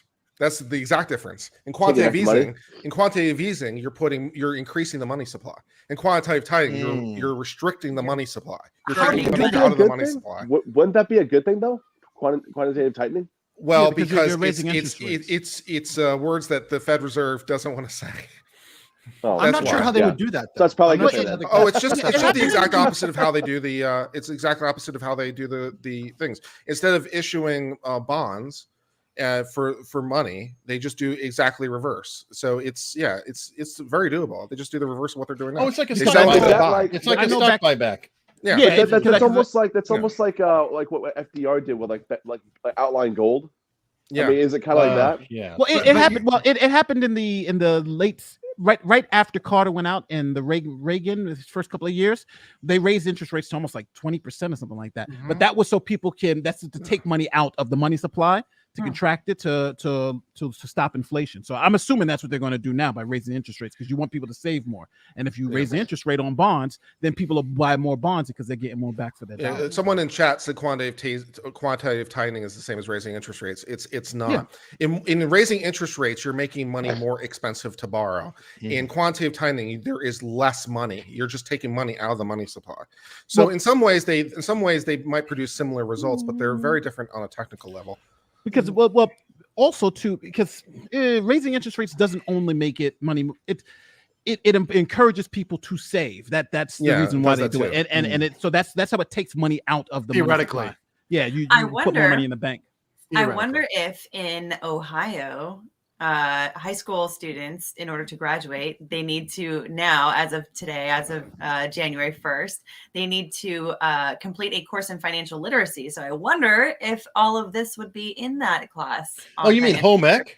Why did you bring home ec? No, they have a whole new thing that is a requirement in at least I like that requirement. You have to learn. You have to learn about taxes and paying taxes and loans. And things. It's covering such adult issues as taxes, interest rates, and getting a loan. How about social justice of finance? Is that in there? That would be the California social version. credit scores. No, you would have that in California, and there would be no grades. Didn't that already happen? That's Washington, What? or is it like which? No, which that state? happened. Oregon has No made more math season Ds? grade free. Didn't some school just like abolish all Fs, or was that California or something? Well, no, Oregon. that's already been the policy in Orange County, Florida, where I was. I've talked to many teachers. They already say they're on an unofficial no failure policy. These things are just not made public, right? They're already just you're up or you're out of the system. Oh wow. Nightmarish. Yeah. But So here's the real yeah. question. So quantitative tightening though, what did that negatively impact, like for example, the price of Bitcoin? I mean, it would have. I mean, it has. I don't know. Everything has ripple-on effects. Who can say? What do you mean? My big issue though is Bitcoin's not really an investment. It's supposed to be a currency. But not really. Same But as I gold, mean, though. It's Bitcoin is not well. like virtual gold. Bitcoin is not virtual well structured for being a currency because of the nature of it. It's very volatile. It doesn't Not have the throughput rate. It doesn't have a theoretical throughput rate to allow for the kinds of transactions on a day-to-day basis. So other currencies like Ethereum are better for that because they were structured to allow for more monetary flow. So yeah, Bitcoin is not great as a currency. There's one better than Ethereum. I'm going to say though, I started using Bitcoin maybe about like 2 months ago. Dogecoin. Dogecoin is good now. No, but I've been using Bitcoin for about 2 months now, and I've been buying stuff like regularly with Bitcoin. They've if you use it through Cash App and a lot of the apps like that, so they've allowed this. But this thing that sucks is that you buy $200 of Bitcoin tomorrow, you're at like 175. You're like, what happened to my money? So the volatility does make it, but it goes both ways. Yeah, but they've made it so you. I'm just waiting for a government to issue their own crypto currency. That's happened. Venezuela. Yeah, that's the one I want to get. The Petro. I'll jump right on that one. Yeah, it's called the Petro, but it was in China. Yeah, they're good at printing money. Venezuela's not a good. I'm not buying their currency, but it is what it is. Z Michael Gelka says BTC was originally ETH before the digital gold. People maimed it by removing OPS. Yes, I'm still bitter a decade later. Yeah. But yeah, it's it'll be it'll be interesting to see what happens with all of the cryptocurrencies this month. And by the way, while I'm cynical about it, on all of my episodes, my crypto wallet is there. So if anybody wants to throw that crazy crypto at me, send me Ethereum, right? You can train me to fix my ways by throwing cryptocurrency at me, and I will learn how to accept it and adjust and maybe spend it even. I'll send you a couple. I'll send you a couple cum rockets. Don't worry, Eric. It'll be. Oh, you're talking about the currency. I'm talking about the cryptocurrency. About the sure coin. You are. Oh man, Venezuela is a real government. It's a real. Yeah, SCFUFFS says Venezuela is a real government. LMAO false. Yeah, fair. Yeah, that's some crucial functions there that are maybe not functioning for what could be properly defined as a government.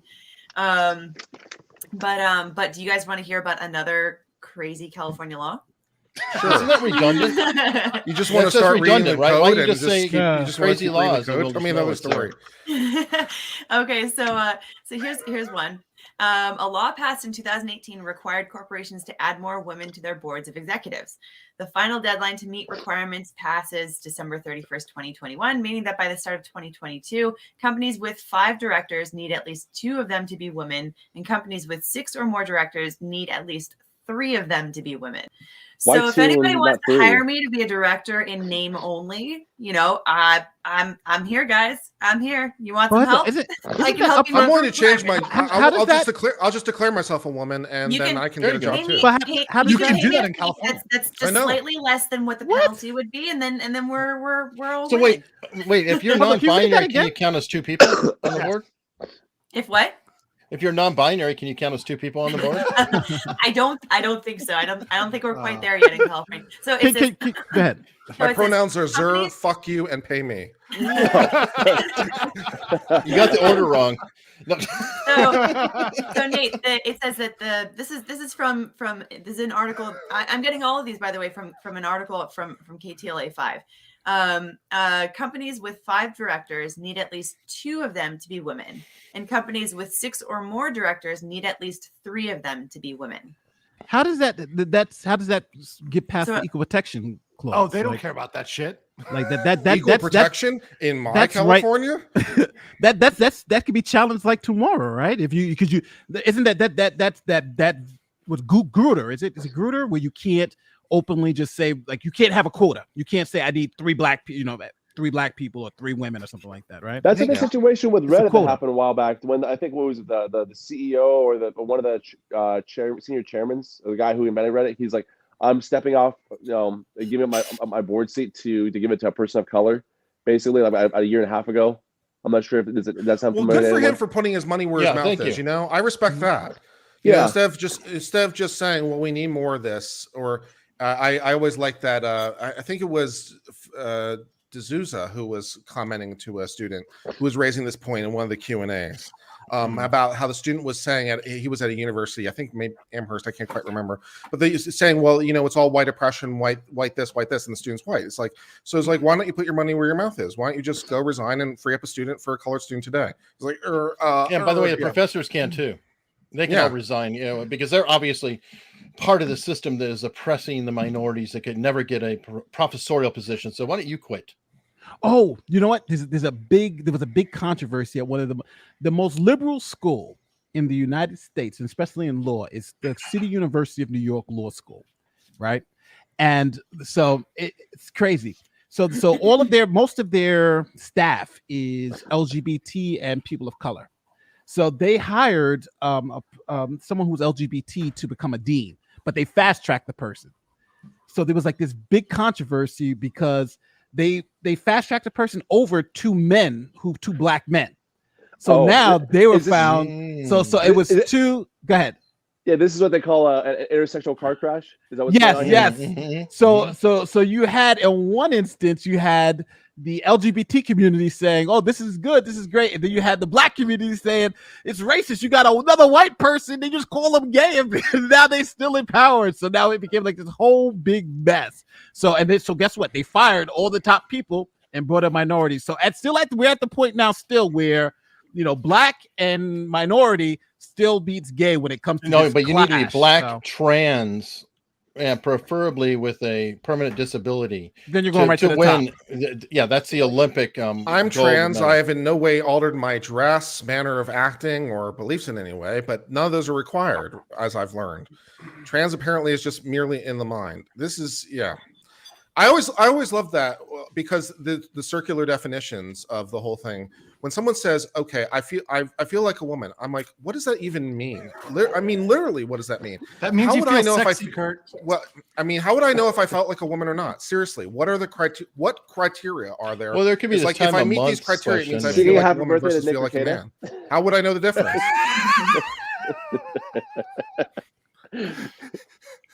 You feel like a woman if you get champagne handed to you from off screen. This is true. And this time it was my mom.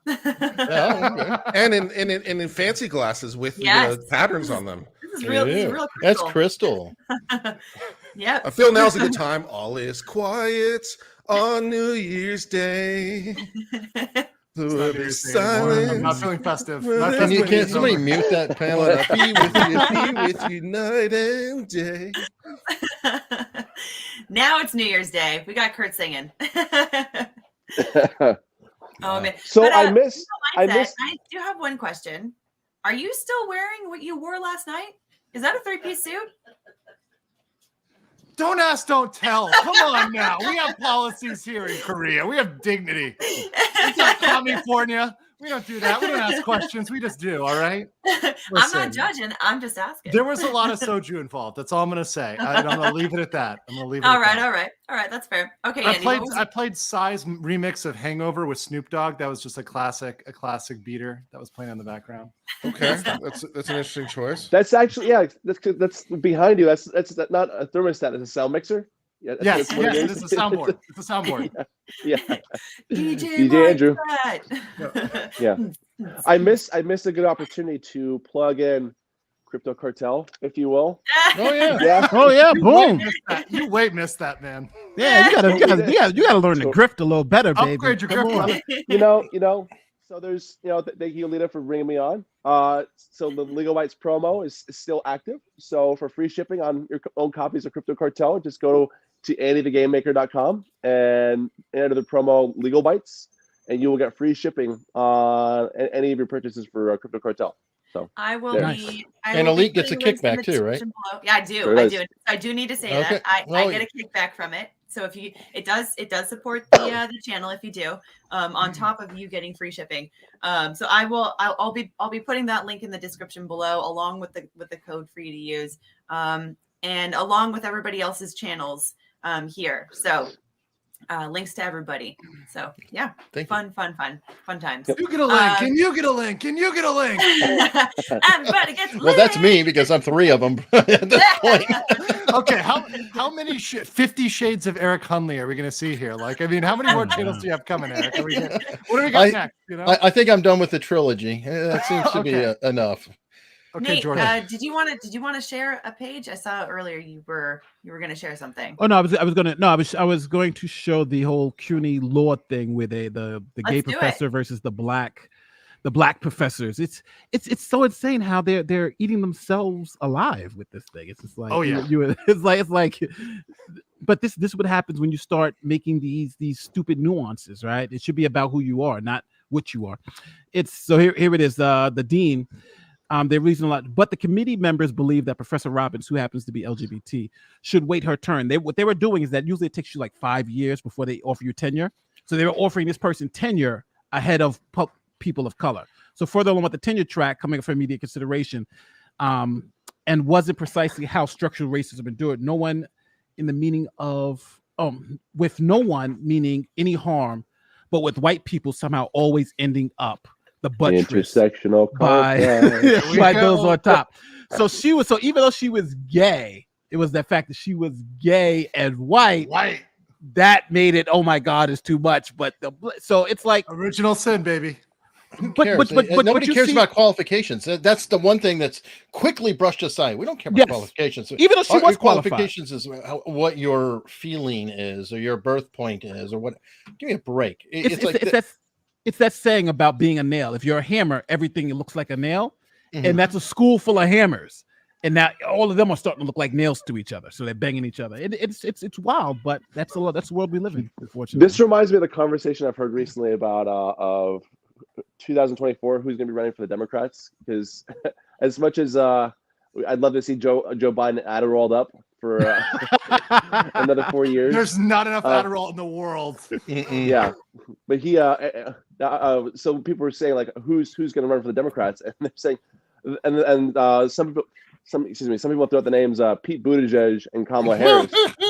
And so then they asked who would be running for president, who would be running for vice president. Would it be Kamala because you have a person of color ahead of a gay man, but then if you have Pete Buttigieg as a presidential candidate, he's ahead of Kamala Harris. But he's white. So what you're saying is a deficit. So who's the top and who's the bottom, Andy, is the question here. Yeah, that is a question.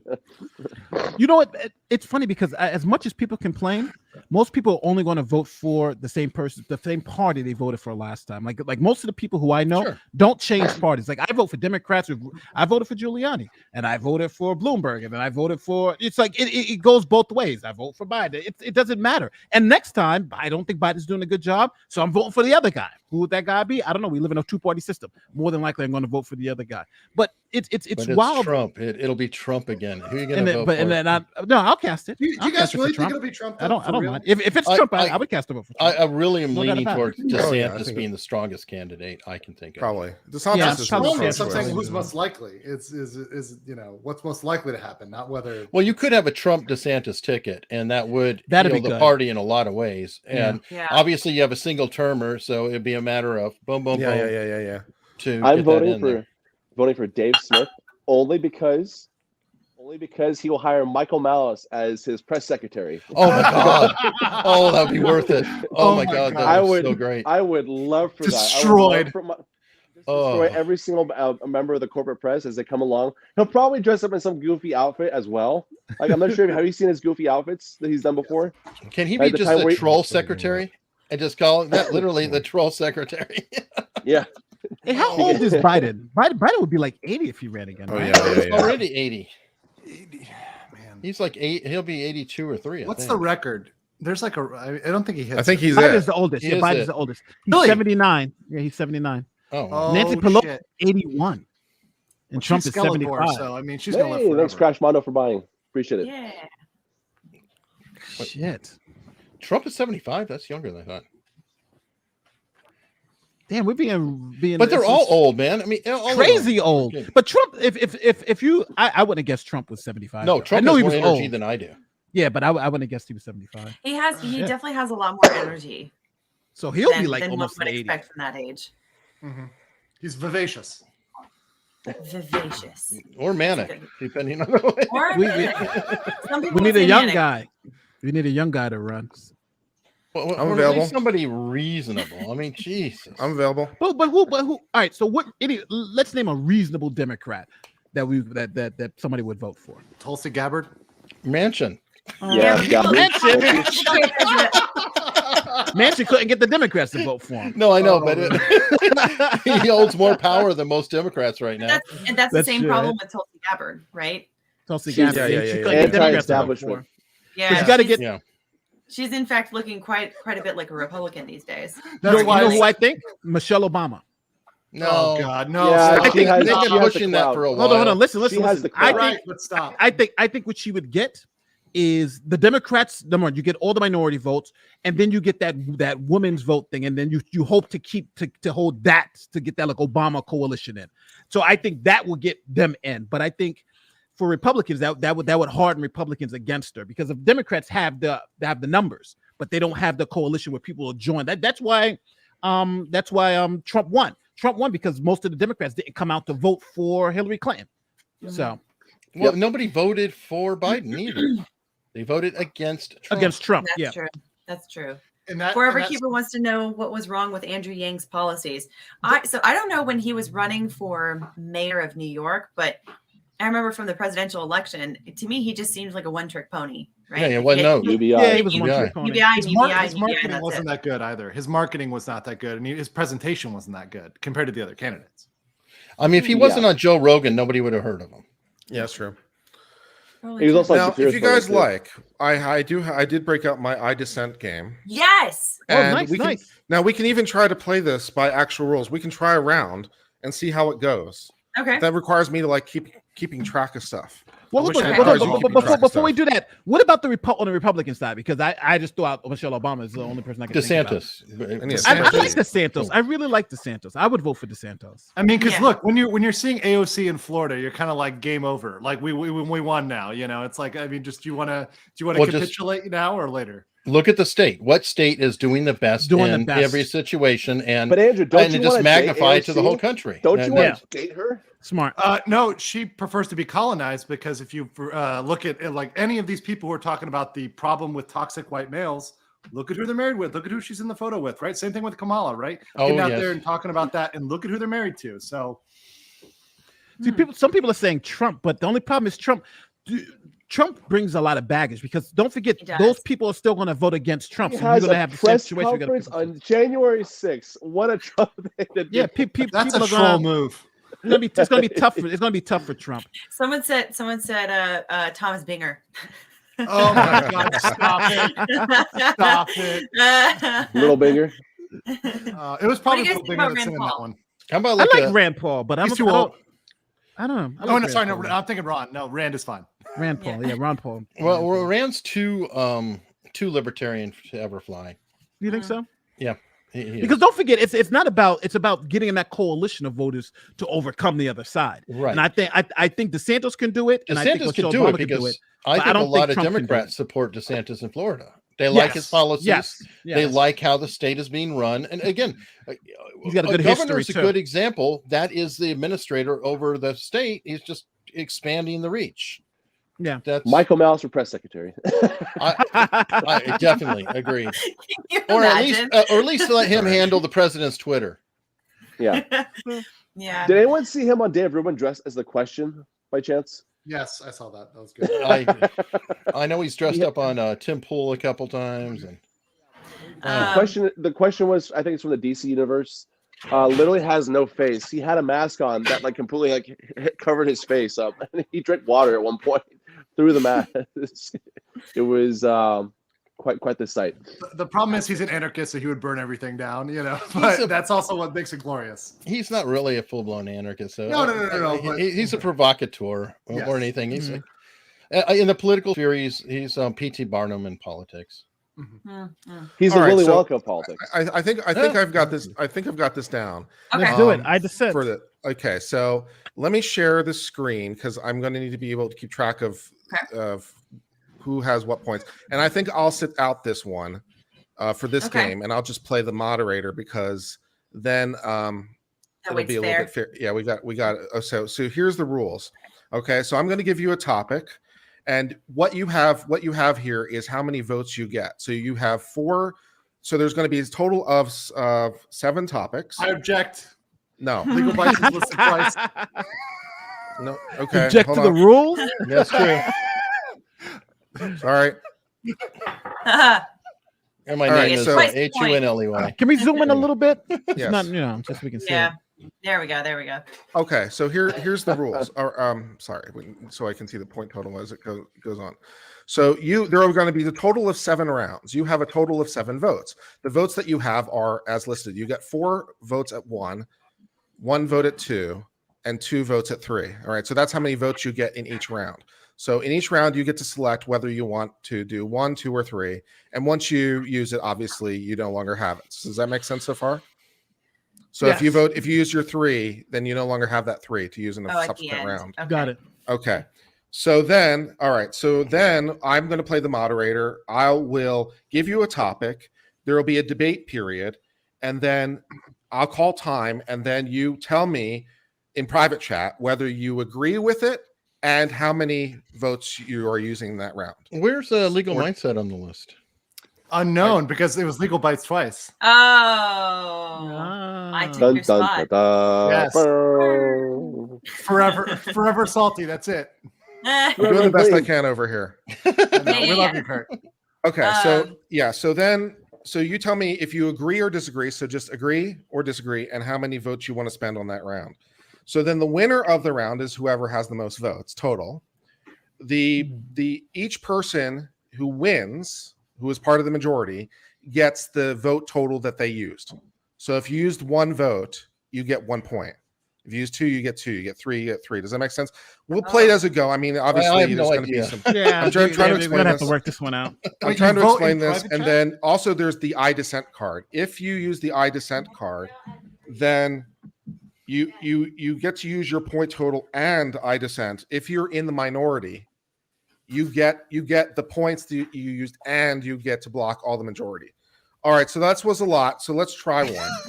I'm just gonna throw shit out there. We'll try one. Okay. All right. It's tough when you start. And So here's a proposition. I have one question. Yes. When we are when we're voting, you said in the private chat, do you mean by Twitter DMs? This is a good thing because everyone else. Well, actually, yeah, because you don't want other people to see what you're thinking. Yeah, so send it to me in a Twitter DM. This will be good. Okay. Sliding into your DMs. Got it.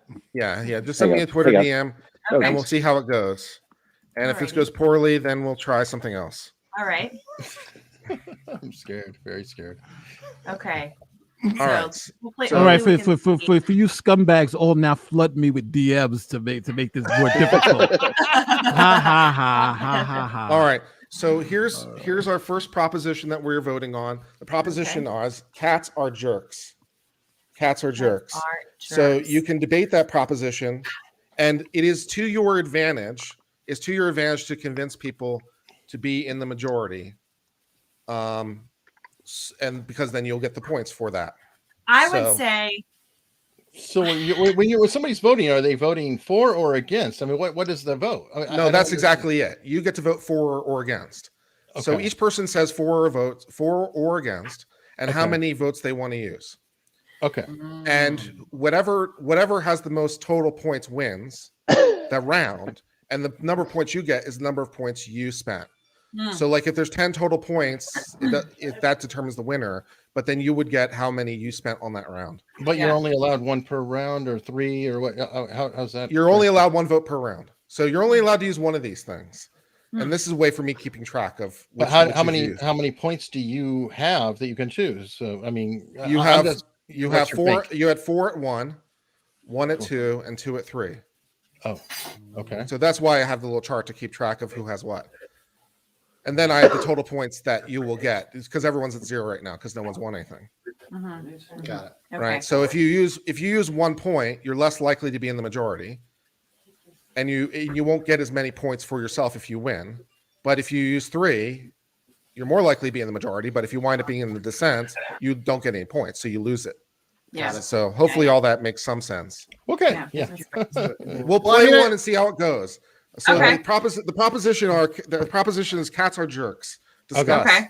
I mean, I think this is pretty straightforward. I mean, cats are assholes, but that's why people love them, right? I mean, that's why you like it. You like the catitude, you know. You're just into that come and go. See, the thing about dogs is they'll love you no matter what. But cats, you got to earn it. You got to earn it, you know. And it's all about winning over that jerk. Is that the main descriptor for cats is being jerks, or is it something else? I tend to think cats are lazy.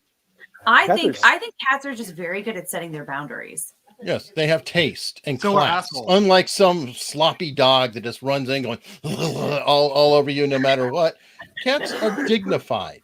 Yeah. It's not a matter of being a jerk. It's a matter of having a little bit of elegance and care.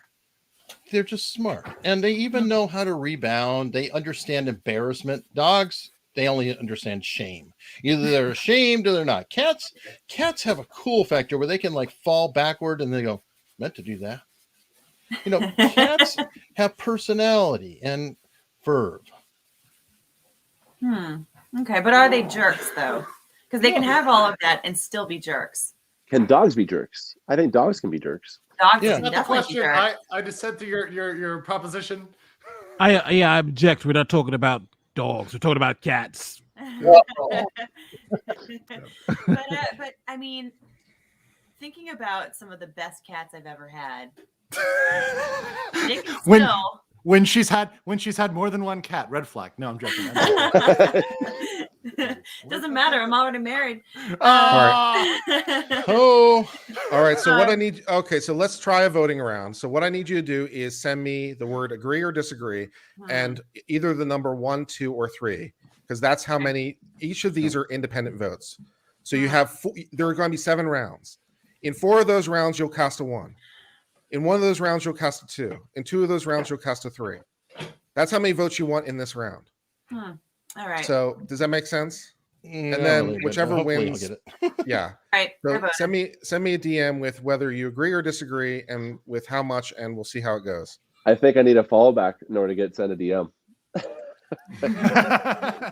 Oh. Hello. Uh-oh. So I have one from Eric, one from Legal Bites, one from Legal Mindset, Nate the Lawyer. Are you not playing Andy? No, he needs you to follow him back. He needs you to follow. Oh, okay. Hold on.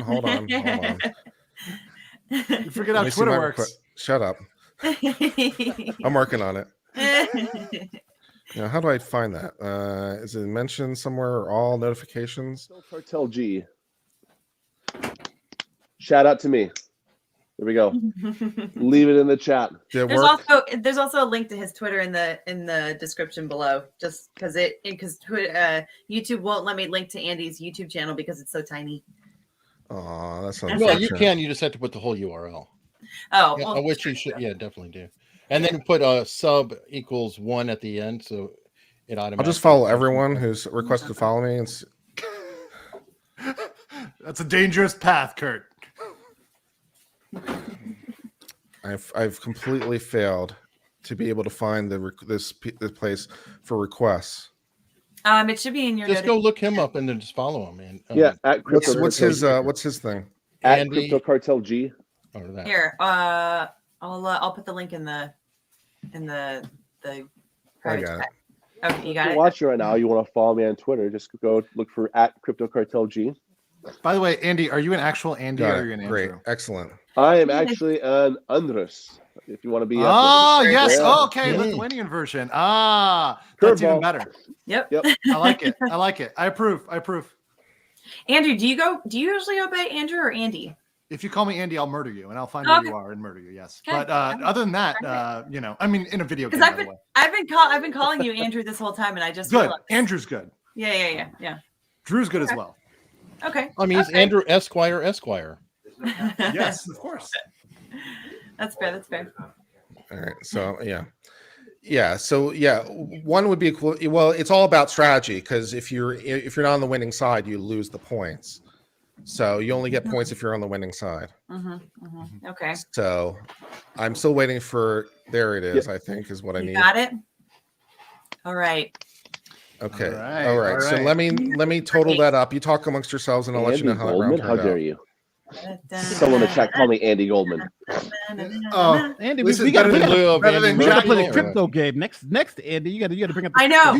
You should do Yes. that live, and you should do it for your locals or something. Like you should play the game like live if you can. I think that would be a good promotion for your game. We've got to figure out how I to agree. do that, because it's there are multiple stages, and you've got to have your hand secret. So having that virtually is a little bit of a challenge. It's like poker. Yeah.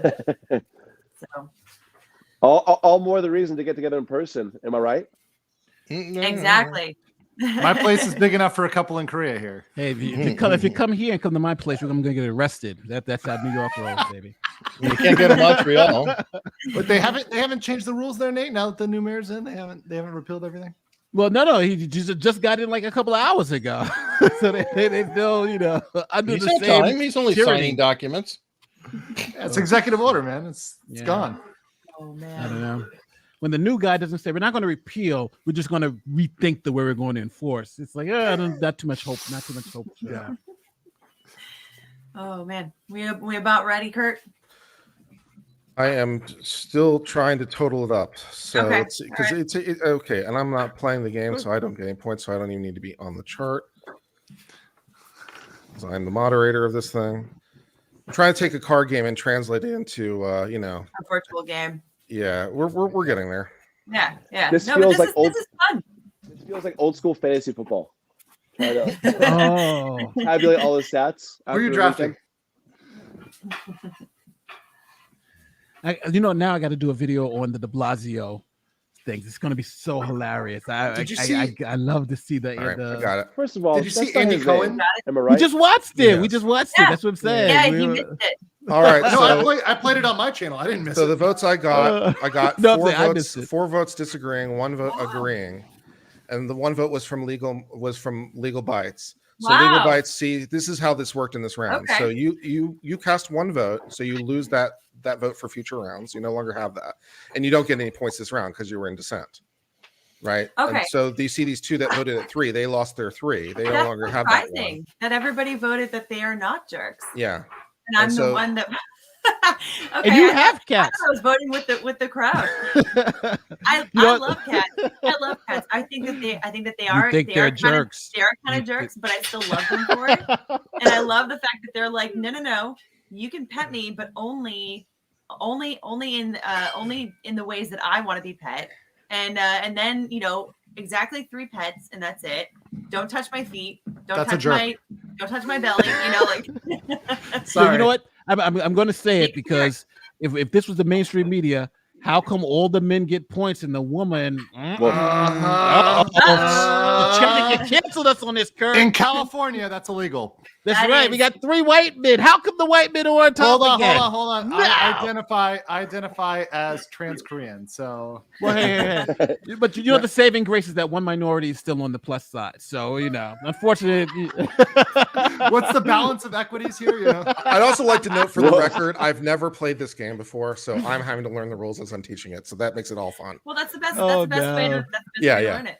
All right, so let's try another round. So whatever you vote last time, you no longer have that option. So Okay. you now have 6 possible votes to vote from, and that was Okay. what the spreadsheet was reflecting. All right, so here's the proposition for you guys to vote on. Okay.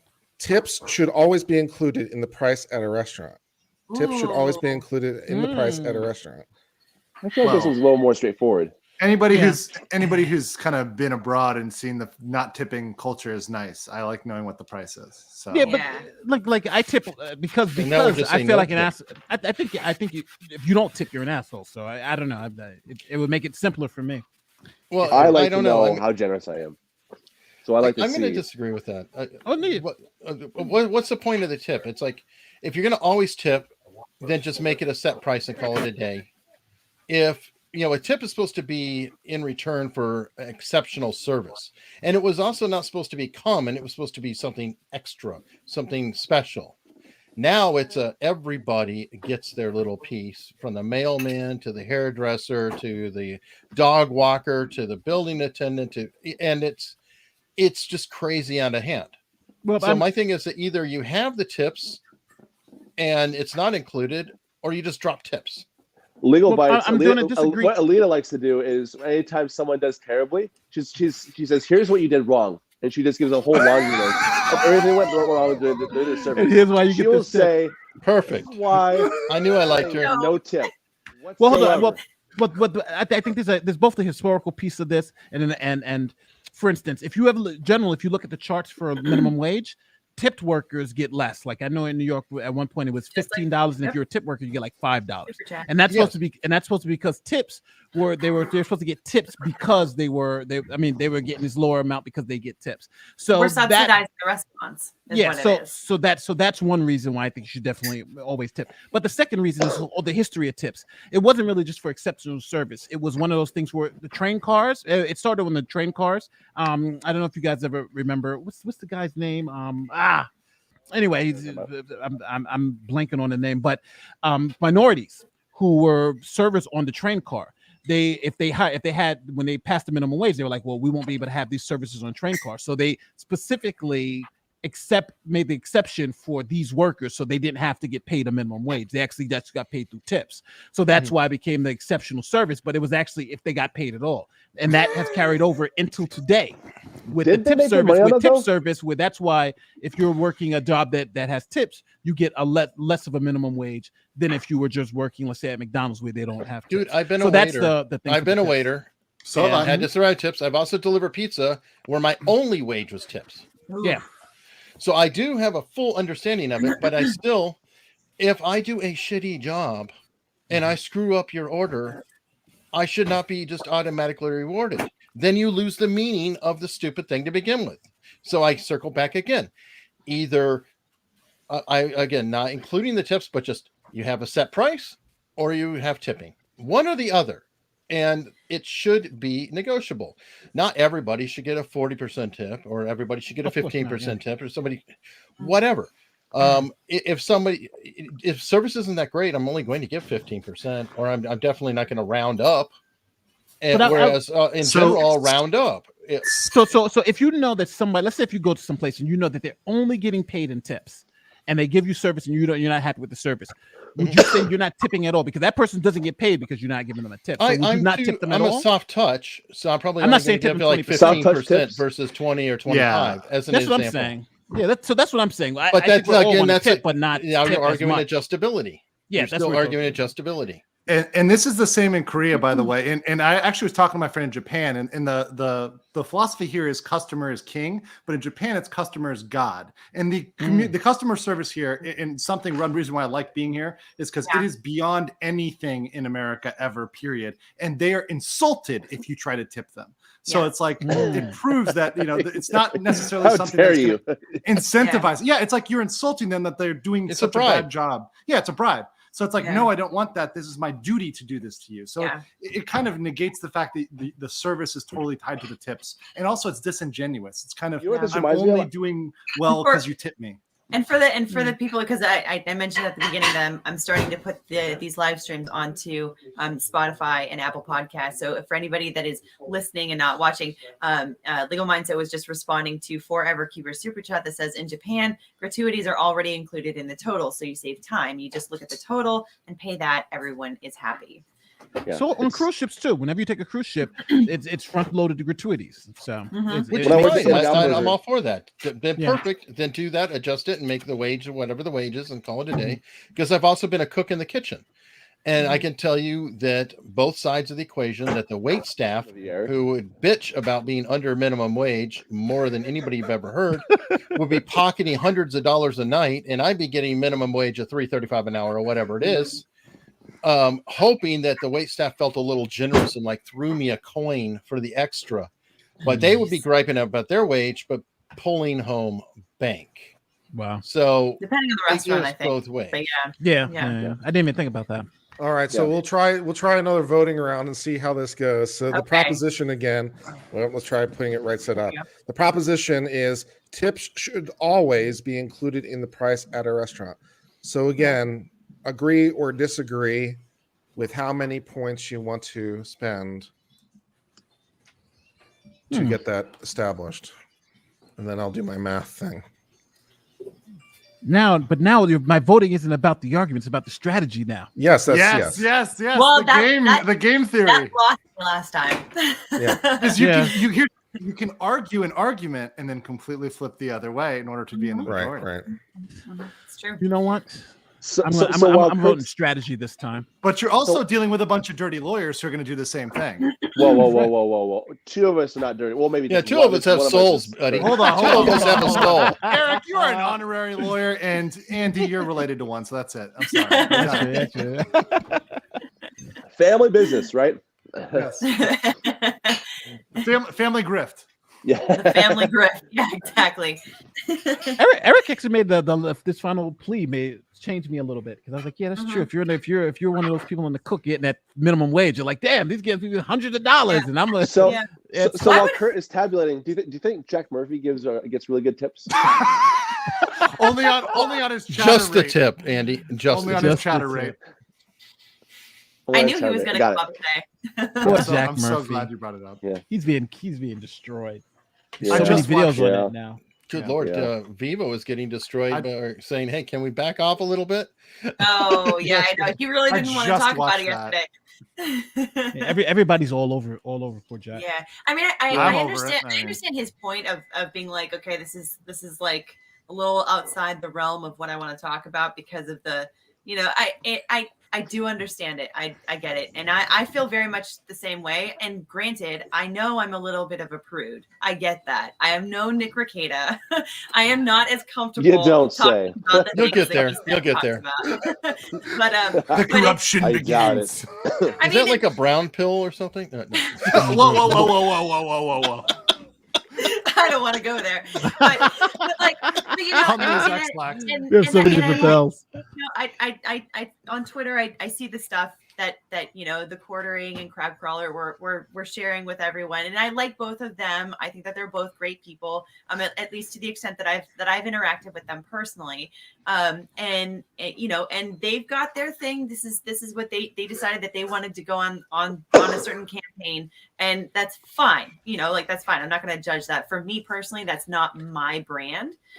So I understand Viva's reticence in talking about that subject, but at the same time, I also understand people's frustrations, people's anger, people's outrage about, the information that came out about him. And on top of that, his reaction to everything. Viva's just not interested in having Jack Murphy in his mouth. I think I've got it. I think I've got the numbers finally.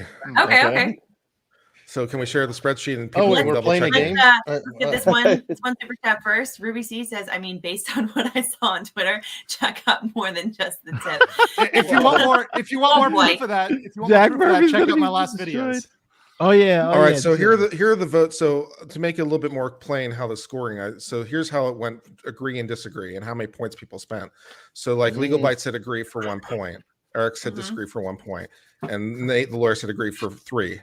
So then that becomes. Yeah, take your time. Yeah, no, I see it. Okay, so then the vote becomes 5-2. Okay. Jeez. Right. And I'm down to 3 points total, right? Or 2 points total.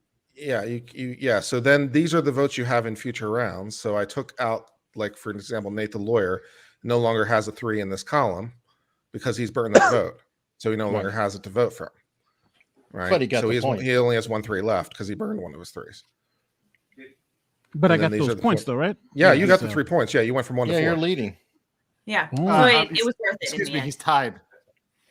That's true. That's true. Tied for first. Make it a little snarky. If you're so brilliant, Andrew, why didn't you throw down your other 3? It's not time yet. Okay. Reserving those. That's right. Alpha male. We're fighting for the alpha male, right? Yes. Who's going to join my seminal order? Oh my god. Well, it's too early to drink here, but definitely would be fun having the drinks. It's exactly the right time to drink. 4:20 a.m. It's mimosa o'clock. This game is actually funner than I thought it was going to be. It's actually I'm actually enjoying it. Yeah, is I like fun. this. Because there's strategy involved.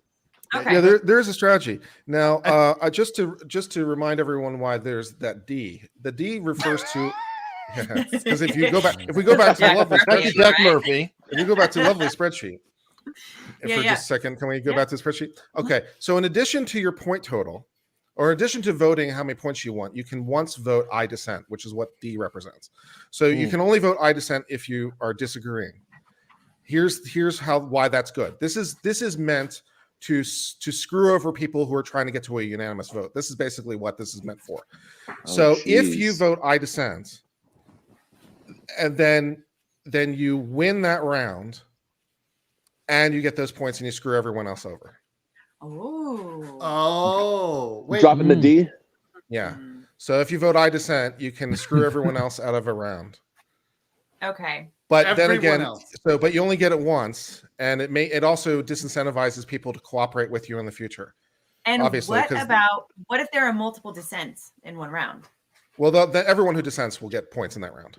So Oh. yeah, Okay, if so there are you multiple split if there are multiple dissents in that round, everyone will get their points that they spent in that round. Well, so for does dissent. dissent mean an automatic win in a round? Yes. Yes, it does basically mean that. Oh, okay. Thank you. Yes, it means an automatic win, but you have to vote against the proposition because Okay. you're dissenting. Mhm. So you have to vote. So if you want to use the dissent card, you have to vote no, and you'll get your points and screw everyone else out of their points. So this is meant to. So if you're in the majority, obviously you win. You get your points if you're in the majority. So you can either you don't have to ever use this card, by the way. It's purely optional. Okay. So if you just vote, so if everyone votes unanimously, then everyone gets their points they spent, unless one person votes I dissent, in which case only they get their points. Well, the if they're strategy dissent. wise, you would just say one of your 3-pointers, you automatically drop a dissent with it, so you're guaranteed to keep your 3-pointers and then pad your score. Yeah, Game theory. Strategy it makes sense.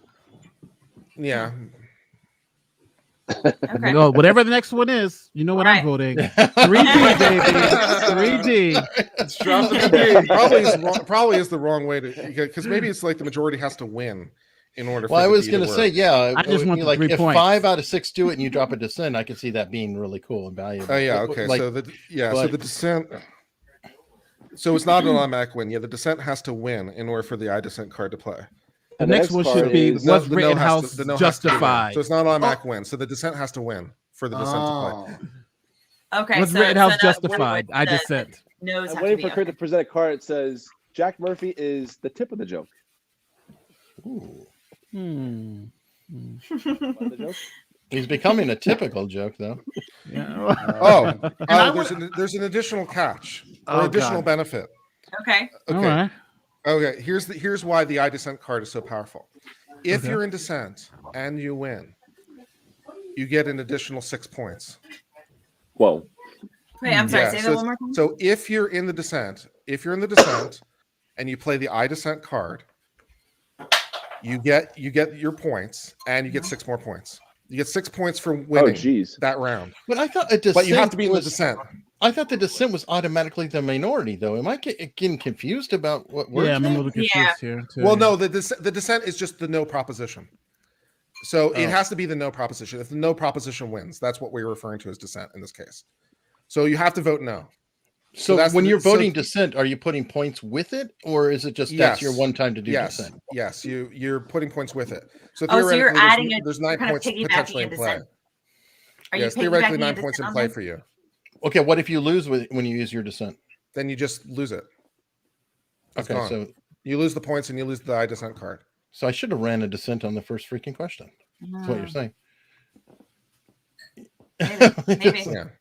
Okay, let's do it. So it's a huge win so you have to vote no. As long as no gets the most votes, you win with the I dissent card. So Okay. I dissent just means no in this case. Okay. Okay. Well, listen, That- good that people. is true. Yeah.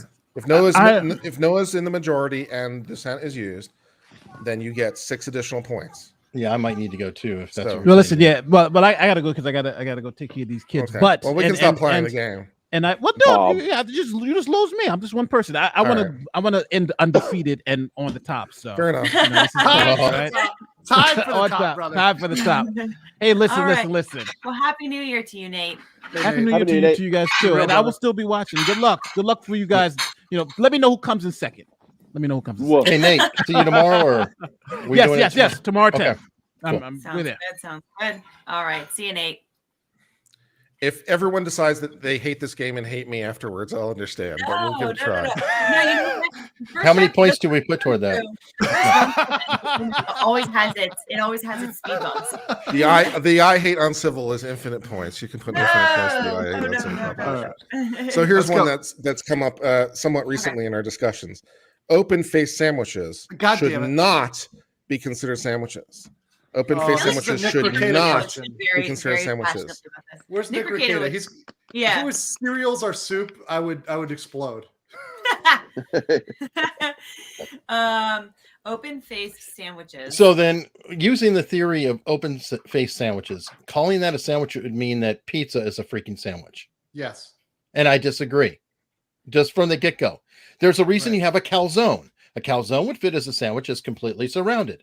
But pizza is open face. Open face does not equal a sandwich. A sandwich has to have a top and a bottom, preferably with some kind of breading or bread type material on both sides. To be fair, you're actually agreeing because the proposition's in the negative. Should not be. So if you don't think pizza, you're actually agreeing with the proposition that open-faced sandwiches should not be considered sandwiches. Yes, I concur. On the other side, the definition of an open-faced sandwich is just literally having one piece of bread and then the crap on top. You could actually fold an open-faced sandwich. You can do anything else with it to make it seem like a sandwich, right? Right. How you eat it is your thing. So you could encapsulate it in the breading if you want to. No. In fact, In the end, how it's all the I've many same. It all comes out the same. Well, That's a using weird that theory- angle, Andy. No, we got a low carb sandwich from Hardee's one time and found out, and they use lettuce as the bun. Well, you can do the same thing at In-N-Out. You can get a protein style burger. Okay, now I'm against it. where it's lettuce instead of bread. Yeah, But I'm still, sorry. They still call it a burger. It's meat on bread, or it's stuff on bread, or it's not. Yeah, no, I would disagree with the. Oh wait, well, I don't know. Okay, I guess we're gonna have to vote, right? Because we're talking about the way of preparing it. You could just say that there's just one more step in preparing it. You could just fold it in half, where the bread breaks, and then it just becomes a bit of a thicker sandwich. Or you have just decided to open it up. That's how I did. Instead. Yeah. All right, so we'll take your vote and see how All this right. round goes. So the proposition, of course, is phrased in the negative. So make sure whether you're agreeing or disagreeing with the way it's phrased. And for the Open-faced- podcast listeners, yeah. open-faced sandwiches should not be considered sandwiches. Open-faced sandwiches should not be considered sandwiches. Agree and disagree on how many votes you want to burn. And if you want to use the dissent card, then just throw in that too, and we'll see how it goes. But you can't dissent if you agree. Yes, you have to vote no in order, but this is purely strategic. You have to vote no in order to use the I dissent card. Yeah. So then I guess, Eric, for you, it becomes a test. Eric's screwed on this game. A fortitude test. All right, let me take a look at this, and this will just take a second. So give me one moment, please. And then Andy, the game maker, can comment on how well designed this game is. Yeah. So Exactly. Andy, was Crypto Cartel the first game you've made, or have you made other games in the past? It's the first game I made. I want to make another one, but the next project I have going on is I do plan on having a Kickstarter campaign in March, because with Crypto Cartel, I'm making a graphic novel series based upon the 10 different resources, black market resources in the game, and so that's something I'm working on. Actually, I wonder if I could possibly share some of the artwork with my sister so she could show it on the live That'd be stream. cool. Yeah. You can share a screen on your end too. Well, I'm on my phone over here, so Oh, okay. Or- Just put a link in the private chat, and I'll share I'll it. send you one of the panels as well. Do Okay. Cool. Yeah. And I'll be featuring in one of those because Yeah, I donated enough to the Kickstarter campaign. I will be in the storyline about sharks. Surprise, surprise. As a lawyer, shark, again, redundant. Of course. I had to. We had an ironic situation in Orlando where the courthouse was always circled by vultures, and no matter how hard they tried, they could never get rid of them. And I'm like, this is too on the nose. This is way too on the nose.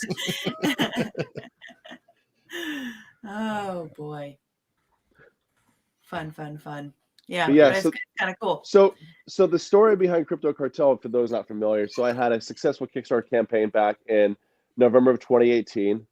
And October, November 2018, raised over $13,000, and then I, luck would have it, I would get my inventory in March of 2020 when the only thing anyone wanted to buy was toilet paper and face masks, and stores were closing and conventions were being canceled, so I had to go on Amazon, and I threw it on there. And what was really good, I think that this is not the case right now, just because it's been the holidays, but because I sold so many copies, I got so many good reviews on Amazon. Amazon threw on the Amazon's Choice label for my game to help me sell even more copies. And currently I'm in 26 stores in globally. 1 and 22 of them are in the great state of Texas. And sold over 700, almost 700 copies, I think, today. So pretty happy about that. Yeah, that's awesome. That is really awesome. And I'm happy that it's working out for you so well. That's really encouraging news. Appreciate it. Yeah. So this is something I've been trying to do for a while. I've always been a creative. That's actually why I got out of the Army, is to pursue creative endeavors. Didn't quite pan out the way I wanted it to, but I'm making the most of it from a very entrepreneurial perspective. So that's awesome. All right, I have some revised point totals, and people can double check my work. All right. So this round was a blow away for the disagree side. It was 1 to 7. Legal Bites and Legal Mindset used their dissent card as well, so the point totals changed quite radically. So as a result of all that, Legal Bites and Legal Mindset no longer have the I dissent card, but in the lead with 13 points is Legal Mindset, because you gained quite a lot of points in that round. Legal Bites is up to 10. How do you get 13 points? Because I was already in the lead. Because he was at 4. He got 9. Okay, so he was at 4. He gained 3 to get to 7, and then he gained 6 more for the I dissent card, which gets you to 13. All right. Right? He was at 4. He was at 4. He gained 3 points. No, I get it. Your math is right. Yeah. I get it. So 13. Yeah. So the math is right. So Legal Mindset is at 13. Legal Bites is at 10. Eric Hunley at 2, and Eric Hunley with 3, and Andy with 2. All right. So the official game maker is in last place. Whoa! Don't say that too loud. Don't say that too loud. He's a maker, not a player. We can't all be players. All right. Of course, the dirty lawyers are ahead. Let's see. This will be interesting. Let's see if there might be some divergence of opinion. Okay. This is an interesting one. The proposition is: it is fun to go to the beach. Of course it is. It is fun to go to the beach. Okay. Hold on. And I'm from Miami, so look, I am near the beaches. Do you know where sand can go? Well, by the way, have you gone to Skywalker? Because he told me it's coarse, rough, it gets everywhere. Yeah, I remember. It's everywhere. Especially if you have a date on a beach. Anyway, the moderator is now also going to be arguing during the game because I can, but of course I get no points no matter what happens, so it's fine. So there's issues that also Virginia Beach, as an example. There's no balls, no pets, no towels, no. Essentially, they'd have just shorten it up and have one sign that says "no fun." Yeah, no dancing. Right, and then another beach, like go to Tangier Island. Do you like horseflies? Go have some horseflies on a beach. That's a treat. Oh gosh, yeah, that's awful. I have to. I think for at least myself, because my vote doesn't matter either way. But I think beaches are not that much fun. The sand gets everywhere. The sand is hot. If you have to bring a blanket or an umbrella, there's the sun, which I and the sun don't get along on a skin level. The ocean's cold. It's not all it's cracked up to be. I like it. So wait, so how is it phrased again? How exactly is it phrased on the card? It is phrased in that it is in fact fun to go to the beach. It is fun to go to the beach. So we've heard overwhelming amount of arguments. How are we getting no balls in the chat because I said something about, is that about the beach or what? I'm confused. No, you said balls. You said balls. You definitely said balls. No balls on the beach. Okay, get it. Yeah. Good. Oh my God. Obviously, some Ricada crowd has flowed over. Yeah. On the other hand,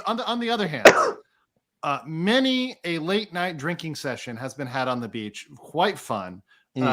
Going on that late night skinny dipping, that's very fun in the warm waters, not in the cold waters.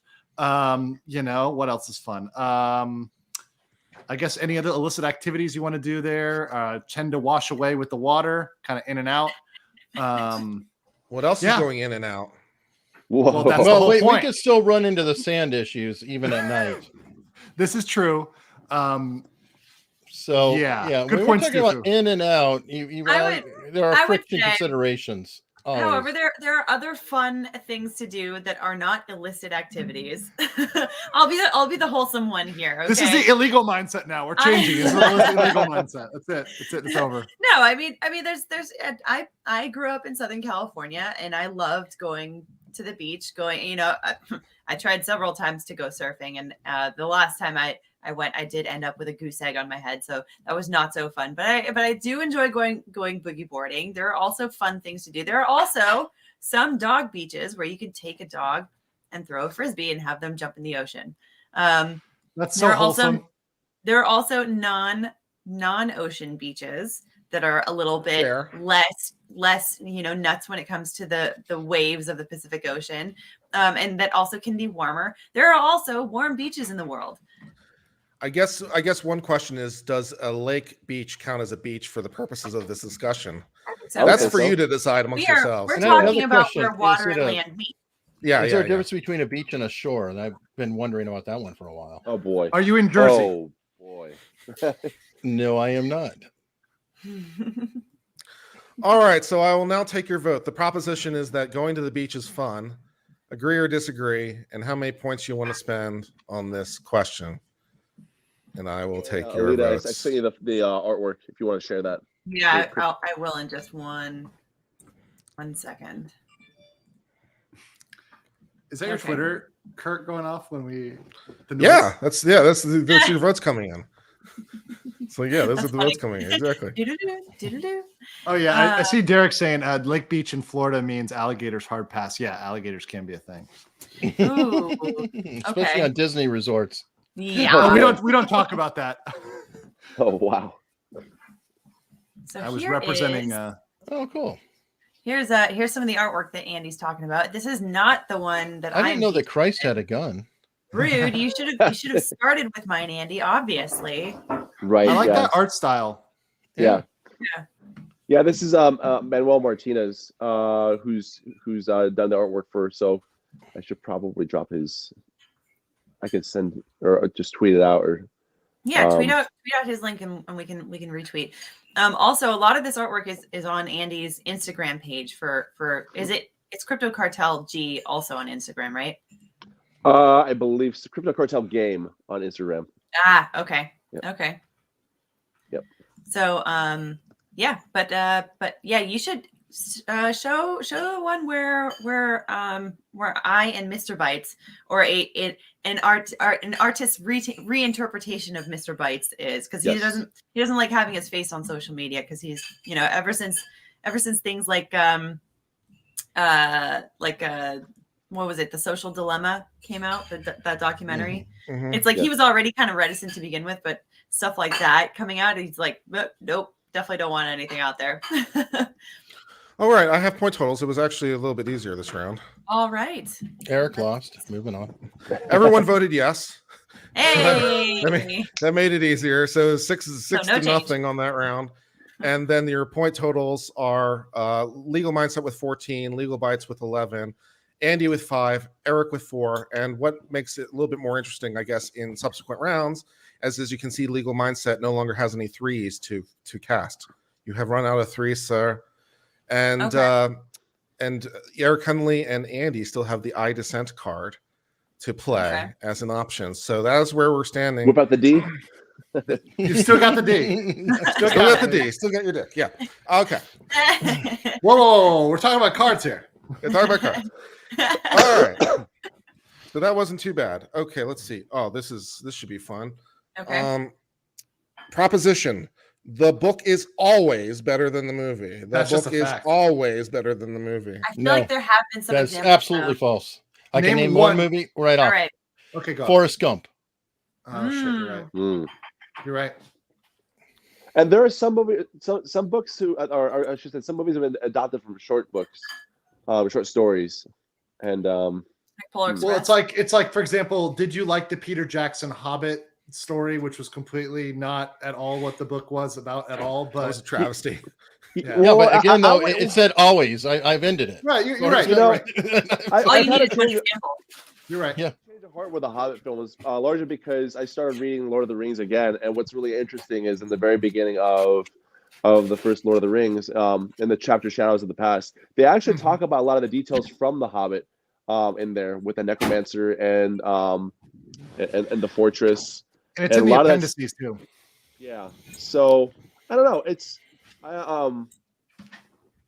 clearly Warner Brothers is milking as much as they can out of that tiny little book compared to Lord of the Rings.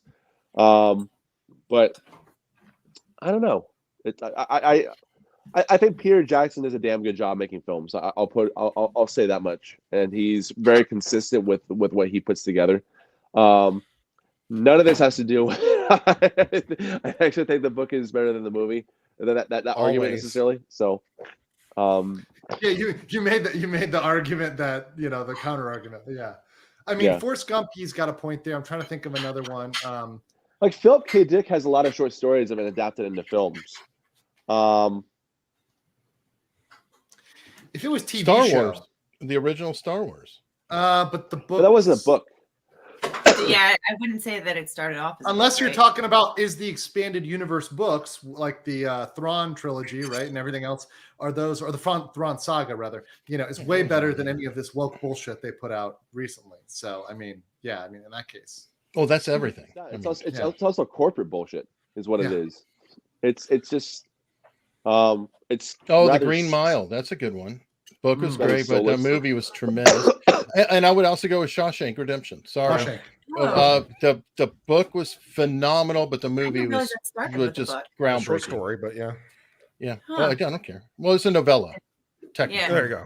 Oh, interesting. I'd be interested in reading it then. That's such a good movie. I mean, such a classic. Yeah, it's probably one of my favorite movies of all time. Somebody said Up in the Air. It might be number 2. And you get some Up in the Air. I liked Up in the Air, and some of them are taking liberties on like okay. TV shows. If you included TV shows, like I love The Expanse, and like I actually think that what they're doing with the TV show, the differences are actually good, and they change it in a better way for flow. So if it included TV shows, I would definitely agree. Well, that movie is just way better than the books. All right, I'll take your votes now. The proposition is that the book is always better than the movie. Agree or disagree, and your votes, and I will tally them up and stuff. All right. Don't sound too excited about it, Kurt. I'm having fun. Just hoping everyone else is too. Yeah, this is fun. This is fun. Stewart just brings Twilight to a whole new level in her performance in those movies. Hands over fist. Yes, her range. Clearly, my joke landed with all of you people. No, I'm actually thinking about how terrible it was. Yeah, it's a little too on the nose. I actually I went to see. I remember when I went to see the second one, because after the first one I was like, this is terrible, and I had actually read all the books because they actually were written in a way that goes for a pretty fast read. So I pretty much went through all the books very quickly. But I remember when the first movie came out, I was busting up laughing, and so I was like, I'm not going to go see the second one. But my sister-in-law, actually Andy's wife, she was going with her sisters. And I was like, I don't think you want me in the theater with you. Like I don't think you want that. And they were like, no, it's fine. It's fine. It'll be good. We're really excited. And I was like, okay, I'll try to contain myself. And it was like within like the first few minutes, I busted up laughing. And I had so many Twihard moms that were around me that were just like giving me death glares. It was pretty funny all the way around. I'll never forget the time we saw Avatar: The Last Airbender in theaters, and they went to that round changed the point. No, I love Avatar. The point totals changed quite a lot in that last round, and the game is a lot closer than it was before. Oh boy, it's because we got some dissent cards. I knew it. Yeah. I knew it. Yeah, so I'm done with my point total.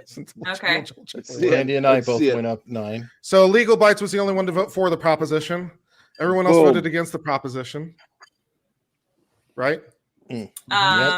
Yes, and oh dissent. shoot! Oh, I did not mean to. Okay, well whatever. I gave you guys my.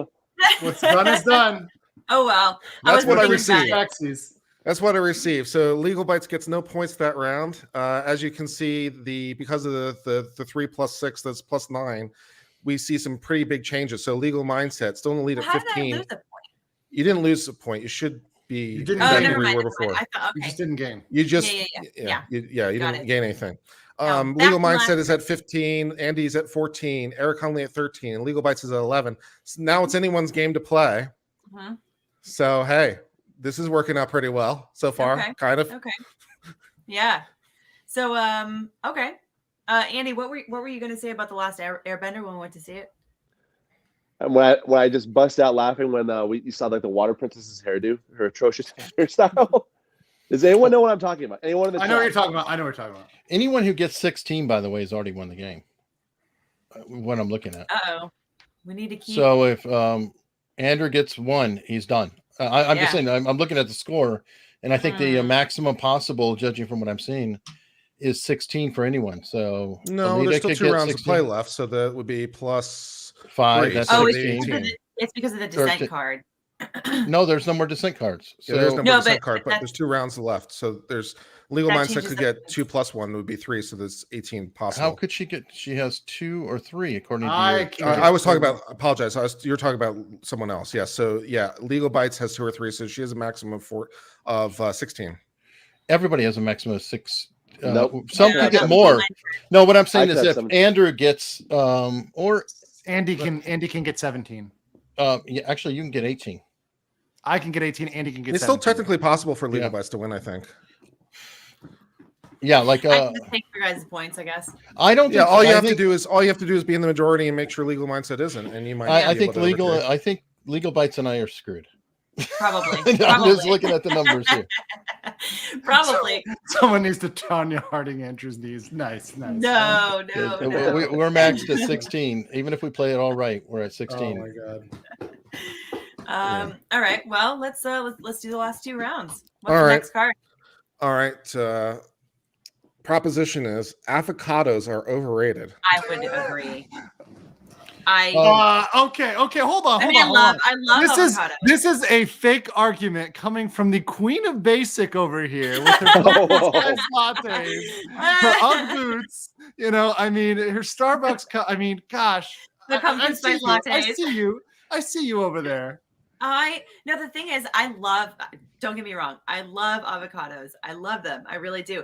But I literally was just talking about this with my sister-in-law, with Andy's wife, yesterday. We were talking about this, how I probably have thrown away more avocados than I've actually eaten, because the window in which an avocado is actually ripe and actually edible is so small. You buy an avocado and it's hard, and then 2 seconds you have that window where it's actually going to be good, and then it immediately goes bad right after that. As soon as it turns soft, it goes bad right away. So it's to me, the expense is, generally speaking, not worth it, because I'm allergic to them and I go to the hospital. So what you're saying so I'm going to say yes, it's overrated, because I don't like going to the hospital. So what you're saying is there's an issue that avocados go soft too quickly. Yeah, but just a tip. Well, easy there, Jack. Okay, I get it. The phrasing that I was using was maybe not appropriate. I see that. But you guys know the gist of what I mean, right? You understand what I'm saying. Yeah, but we choose not to understand because it's funnier. Oh gosh. Mike Hurley, thank you for your super chat. I'm assuming that's an agreement of my point about the avocado window. Eric, is this your brother? Is this your brother? Are you related? No, I have an N in my name. I'm Hunley. Oh, that's right. You're Hunley. Oh my gosh. Sorry. What is wrong with you? I'm like, are you guys related? Or I could be Huntley on the Excel spreadsheet. Oh no. You're okay, Kurt. Womp womp. All right, I'll take your votes on the proposition that avocados are overrated. All right, I will say. Somebody did ask a good question in the chat though. Are avocados bigger jerks than cats? that is the meaning of sure that makes sense. There.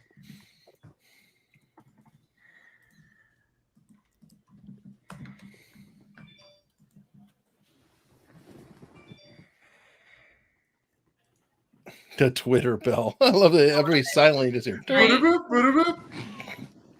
But at least we know he has the proper phone, an iPhone. Millennials are obsessed with avocado toast.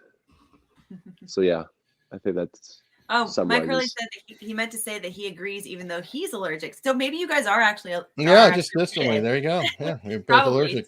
Allergy test being iffy. So maybe you guys actually are.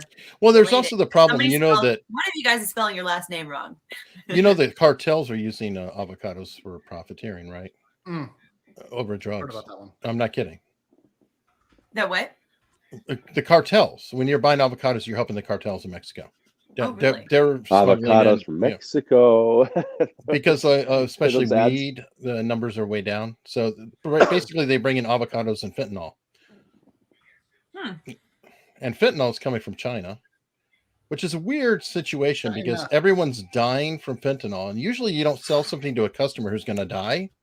Yeah, but if you have a country like China backing you up, maybe it's not a bad thing if a certain, generation is suffering greatly in a country that is not. If I did my math right, the game has again gotten a lot more interesting as we move into the last round.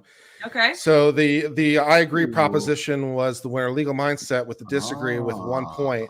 So Legal Mindset gets no points, stays at 15. Andy and Eric also go to 15, and Legal Bites with her 3 left is at 13. So hey, life is interesting.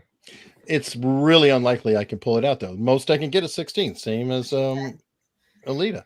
These two have padding. All they have to do is get one more. A little bit. We'll Such see. a complainer, Eric. Come on. No. All right. Just a truth teller, Andy. Okay, this one might be interesting for this entire game series. Proposition is the internet makes people dumber. Yeah, that's an easy one. Agree, number 1 with a bullet. This one should end the game too, because I don't know about that. Hang on. Oh gosh, here we go. Discuss. Hold on, she's devil's. You can see. Look at the grin. Go ahead. Dump some Let's points. discuss, because the internet is also the source of our channels, right? And we are here to educate people.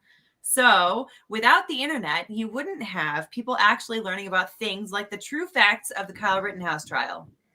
Mm-hmm. If people didn't have the internet, they would have to be relying on the MSN. Yeah. The MSM, mainstream media, to inform them about things like that. And that actually would be making them dumber. But we are doing our part to make people smarter. We're the nuggets in the turd. We wouldn't be able to we wouldn't be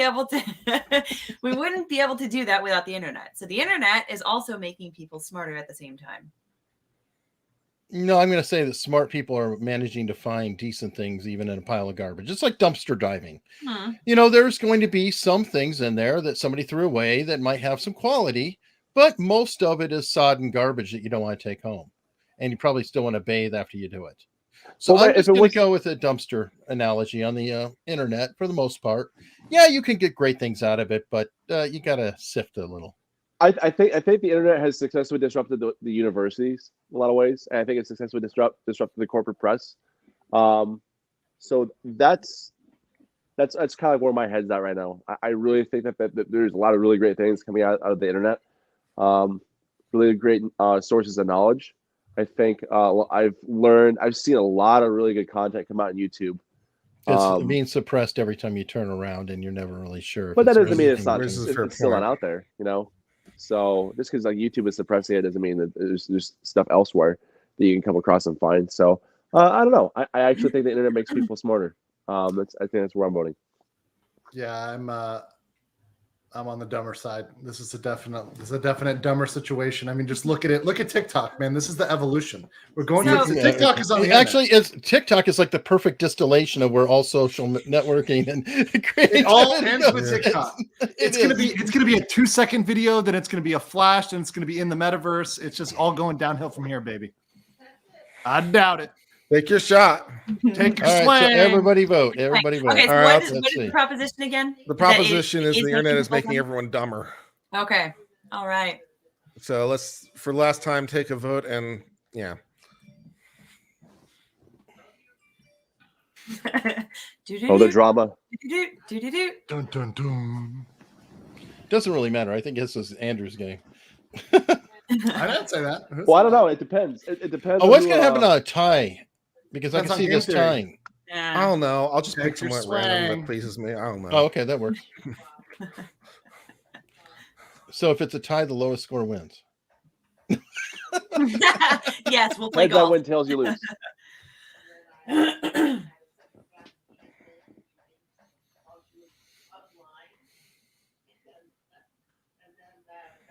Oh, the drama. I know. So, Andy, what were some of your favorite games like growing up and that influenced you in games you liked? There we go. There's a lot of great Legal mindset with the good questions. I like board games too because I'm a fan of Monopoly. well, this is going to sound bad, but Secret Hitler, one of my favorite games. I never played it, but I've seen it played, and it looks like fun. I like social deduction games, like that where you're trying to figure things out. There's one that we played more recently called The Resistance. Yes, that one's fun. That's a good one. There's another one, I can't remember what it's called, but like you're trying to figure out it's like Arthurian theme, as in like King Arthur, Merlin, or it's kind of the same way where it's social deduction. Those are really fun. I actually want to do a social deduction game. I have an idea for one that I want to whip out. It would be very topical. Loves those. Just imagine like, so we have a very large family, and like I mean, you guys haven't met my dad, but he's not the most like warmly charismatic person. Like he doesn't like joke around a lot. Like he's kind of like personality wise, he's kind of the opposite of Andy.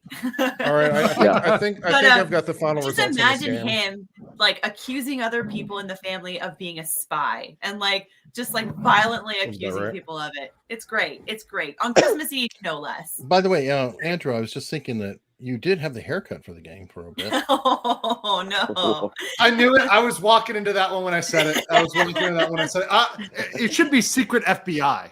Really? Okay. I mean, okay. Are you a glowy? Yeah, that would work. That'd be Actually, that would be a really good game, man. You could easily port that. No, because it's like, no, I'm serious. You could turn that into a total game of operations. Are they real? Are they not? Is it insurrection or is it a plant? False flag. Oh, that would be the name. False flag. False flag. That would be an awesome January 6th. Are we ready, Kurt? Are you writing this down? January 6th, the board game. Oh no! Yeah, I probably wouldn't do that. But false flag works really well. All right, you ready, Kurt? Yeah, I'm ready. Can we unveil? Okay. Yes, we can unveil. So, assuming I did all that right throughout, then Andy and Legal Mindset tie at 17, Legal Bites with 16, Eric at 15, and those are how the rounds came out the last time. So, here's the big question: was this fun? Yes, I enjoyed it. I enjoyed it. Yeah, I think with you, Andy. Just like with the Andy's one. Yes, of course. How would you? What else would you Superior expect? names win. It just happens. But no, I think that like with any game, the second round is always more fun because everybody understands like, okay, this is what we're doing, this is what we're going for. You can strategize a bit better. I think it's fun. I think it's really fun. I think we should do it again. Excellent. Yeah, and that's why the Jackbox games are so popular because it's like just the good communal games you can talk with everybody. You know? Yeah. But folks, for today, I could just buy Jackbox. If one person buys Jackbox, can everyone play, or does everyone need to play? Yeah, everyone can play. So long as you screen share, we can just play with it from our phones. That's it. Oh, that's a little cool. lag, but yeah. You guys want to play a Jackbox game? I'll pay for one. Maybe not. I'm gonna need to wrap up this game for now, but at some point, yes. at some point for Flash, sure. A little what are the other games? I'm trying to remember the other ones. There's a lot. Trivia Murder Party is my favorite, but yeah. Yes. You can be quite vulgar with those games. Yes. So, alrighty. Well, that for me about does it. Happy New Year to everybody. Happy New Year to my guests. Thank you so much for joining us. This has been very fun. And I'm very, very thrilled to have you guys here. I hope to everyone that we have a happy, healthy, wealthy, and loving new year, and that we all get to see all the more gains that we've been seeing in the past year. I think 2021, at least for me personally, has been very nice. I, for one thing, have met so many great people through LawTube. I knew Andy since, for the last like 33 years. He's whatever. But like the rest of you, I met in this year. Love you, Andy. And I'm so happy to have met all of you. And I'm so happy to have met everybody, everyone else, all of the viewers, people that have been commenting and that have been following on Twitter and engaging and interacting and all this fun stuff. I'm so thrilled. I really feel like this is a wonderful community that we have helped to build and help to grow and sort of like come up together in. And I'm so very grateful for all of that in 2021. And I'm really looking forward to more of that in 2022. So cheers to you guys. Cheers. So, and with that, anybody else want to add anything before we head out? Happy New Year. Thank you for having me. Happy New Year. All right. Happy New Year, guys.